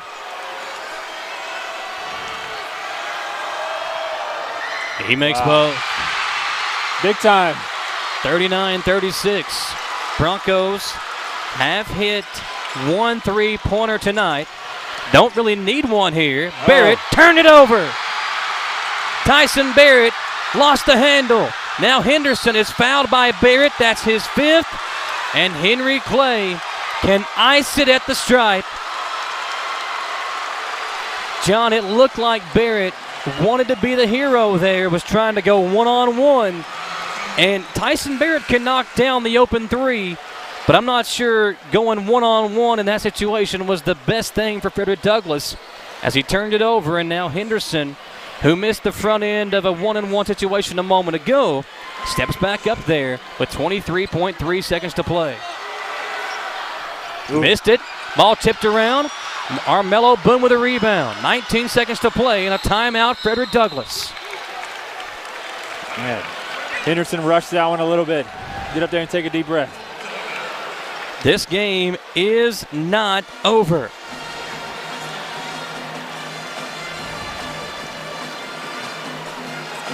Henry Clay, 8 of 15 at the stripe tonight. And Frederick Douglass, 9 of 20 at the free throw line. Now with 18.2 to play, a timeout for Frederick Douglass. What do you think they're drawing up here, Coach Morgerson? Well, they're looking at their three-point stats right now. It looks like Webb's 32%. Barrett's out of the game. Kai Simpson's 29%. You still got 18 seconds left. You can get a quick bucket here. You still got a timeout. Put some pressure on the defense. Maybe you get an and one. Try to get to the rim, but if it gets under 10 seconds, then you better get a three up. You don't want to run out of time. If I'm Frederick Douglass, I got to put the ball in the hands of Kai Simpson. Let him try to make a play. Armello Boone is probably their best shooter from what I've seen in the games that I've called this year for Frederick Douglass. He's got a quick trigger as well. And if he can get any sort of daylight, he can knock down the open three. So I think that's a guy you got to watch out for if you're Henry Clay. Also, Howard checks into the ball game for Frederick Douglass. So he may be a guy to watch out for as well. Leighton Harris, a good shooter, checks in. So they've got some options. We'll see who they go to. Kai Simpson with it for the Broncos. He'll get a screen from Howard. Doesn't use it, goes opposite way. Simpson to Howard. Deep three. Comes out, and the rebound hauled in by number 23, Mason Hawkins, with 4 seconds to play. One free throw for Henry Clay could send them to the Sweet 16 state tournament. Howard was 12 for 36 on the year. That's a deep three, top of the key. Just left it a little short. That was a good look for him, too. Wicker was coming out to defend late. Got a good, clean look, but it just didn't go in. Now it's 2 free throws for Mason Hawkins. First one is good, and Henry Clay on top by 4. Coach Brown calls a timeout, wanting to just talk to his guys, maybe soak this thing in with 4 seconds to play. It's a 30-second timeout. Coach Brown huddles his guys up here. I think he's probably just telling them, guys, we don't want to foul. No matter what we do, we don't want to foul here. Yeah, I think I just heard him say, let him shoot it. You can't lose in this situation. Just stay away from him, let him shoot. You're going to walk away with the nets tonight. Blue Devils, 4 seconds away from the 11th region crown. And Mason Hawkins back at the free throw line where he is 3 of 3 tonight. He backed the whole team off the line. Now he's telling them to come back up into the backcourt. He's looking over there like, I don't know why. Hawkins hits them both. 5-point lead. Simpson at the buzzer. It won't matter as Henry Clay defeats Frederick Douglass 41-36, your final score.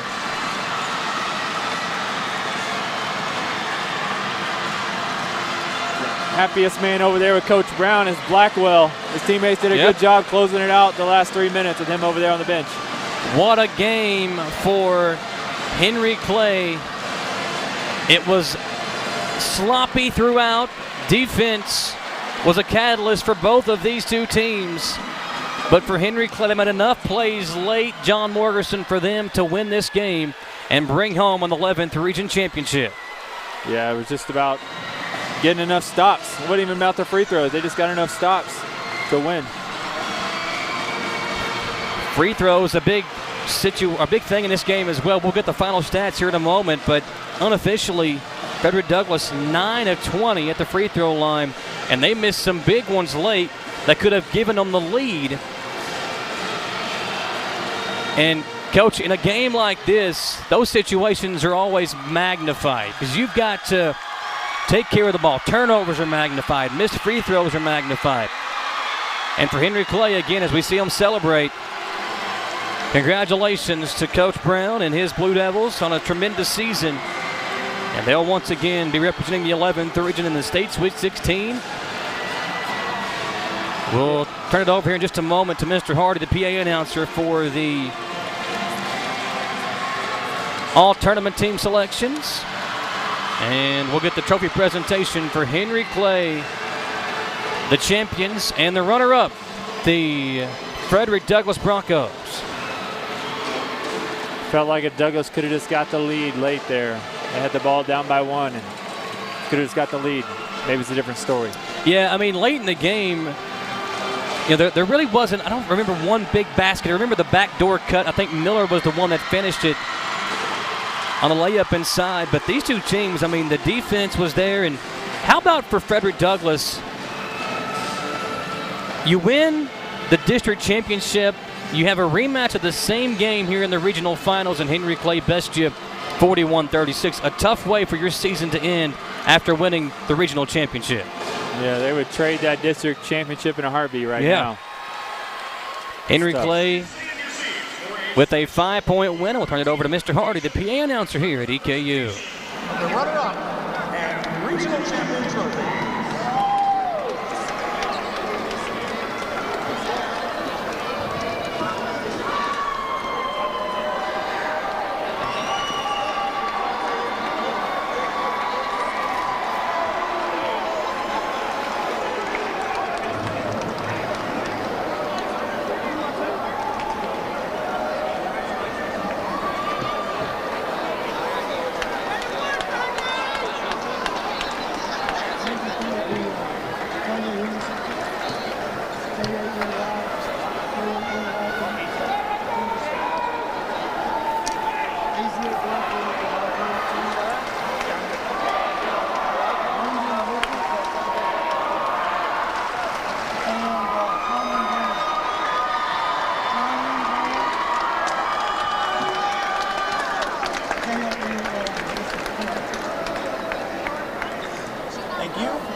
From Great Crossing, Malachi Moreno and Vince Dawson III.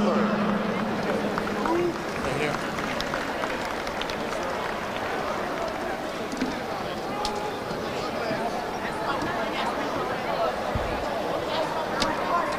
From Frederick Douglass, Melo Boone, Logan Bussa, and Tylen Webb.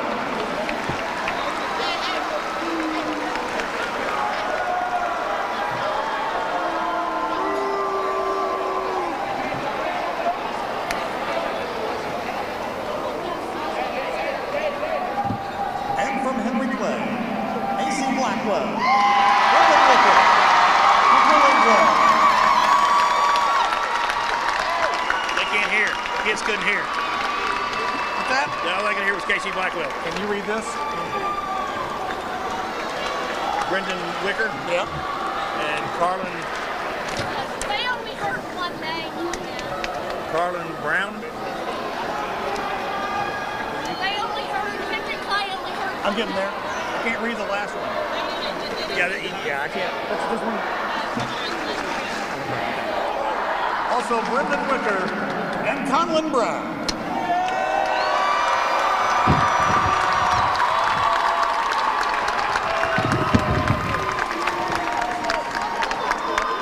And the MVP of the 11th Region Tournament, Kanye Henderson.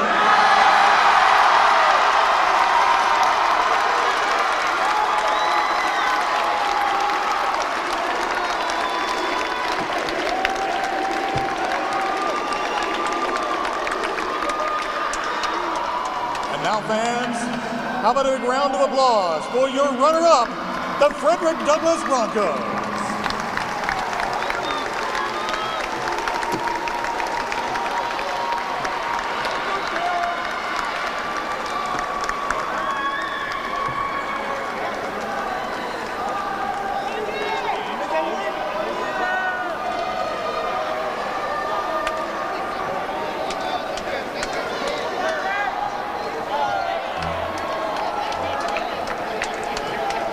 Fans, one more time for your 11th Region champions, the Henry Clay Blue Devils.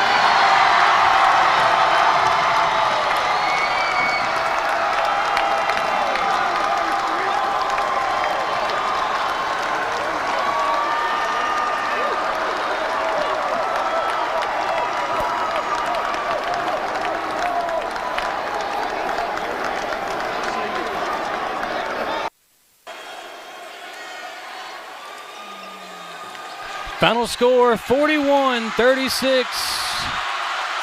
Henry Clay defeating Frederick Douglass in the 11th Region Championship game. Folks, we will step aside for a quick 2-minute commercial break and come back here and wrap it up from McBrayer Arena and Eastern Kentucky University on WBON TV.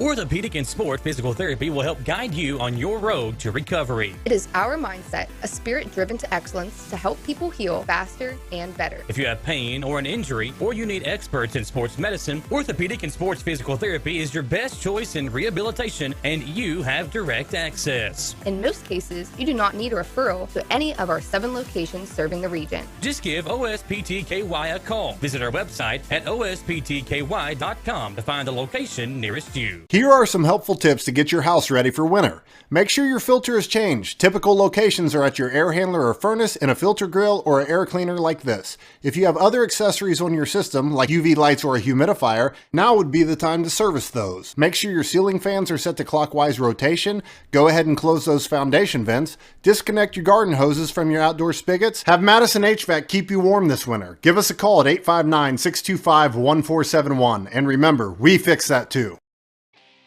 Looking for some fun? The Galaxy Bowling Center has a league for you. No matter your skill level, you can come out, make some new friends, and have a great time. Call 624-4444 for details. Or if you're more of a trivia person, Champions Grill has you covered every Tuesday starting at 7 with great prizes and all-you-can-eat wings for only $19.99. Why go anywhere else? The Galaxy Bowling Center and Champions Grill, your ticket to fun just off I-75, exit 87 in Richmond. Hometown Dental prides themselves on being on the cutting edge of the latest dentistry technology. In a time where safety and their customers' well-being is of the highest importance, Hometown Dental is taking every precaution necessary, like by allowing patients to fill out their paperwork online before coming in for their first visit. Visit HometownDentalRichmond.com to see what sets Hometown Dental apart from the rest. They accept most insurances and want you to know they are here to help. Hometown Dental on Atwood Drive in Richmond, or visit their offices in Stanford and Lancaster.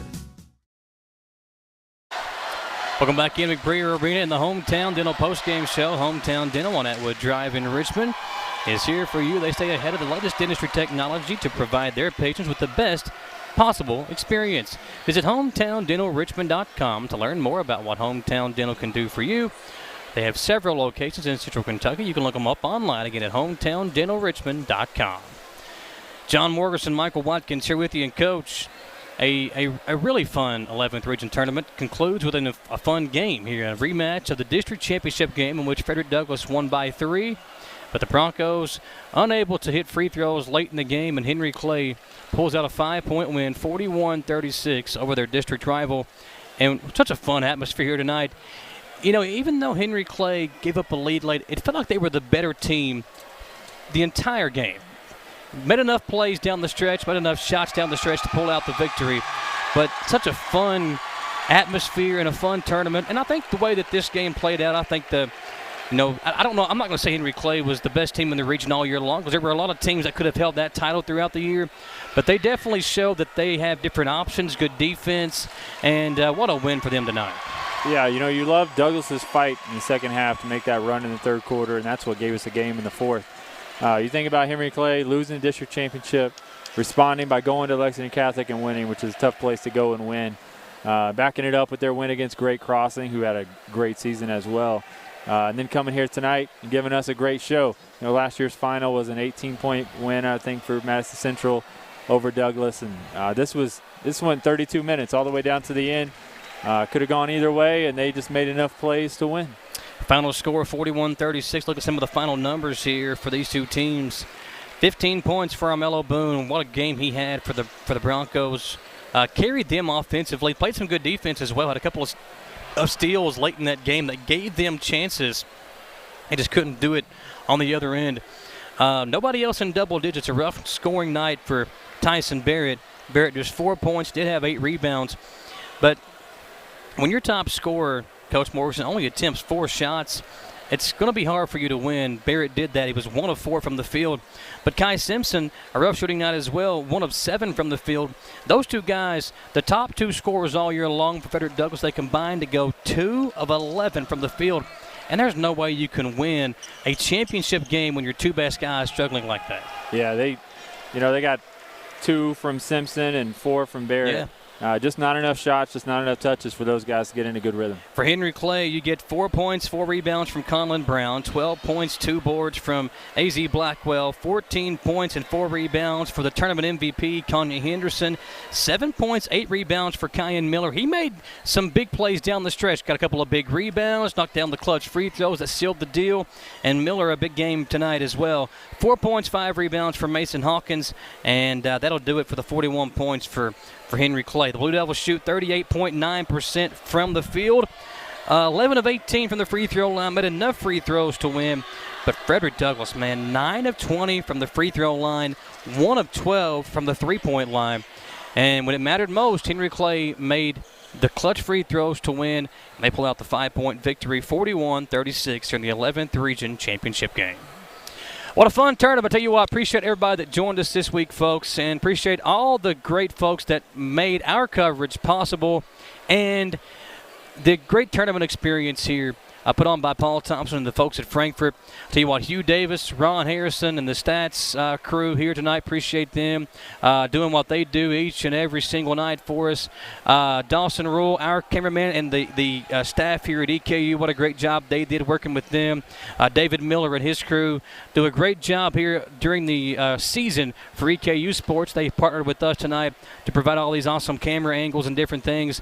John Morrison, appreciate you joining me on the call. Tom Gross, my partner, not feeling well tonight, so he's at home watching. He probably asleep by now is Tom, but appreciate you on short notice stepping up and helping me out tonight. And always, our producer, Gage Shield, does a tremendous job of punching the numbers and getting our commercials on and pulling up the stats and everything. Appreciate Gage doing what he does.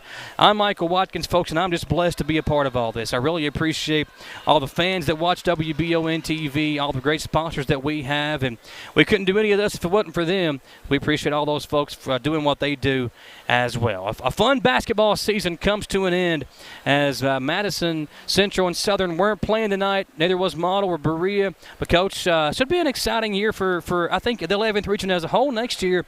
A lot of really good players and teams coming back to make this 11th Region what it is. It's almost a semi-state tournament, if you will, with all these great teams that are playing throughout the year.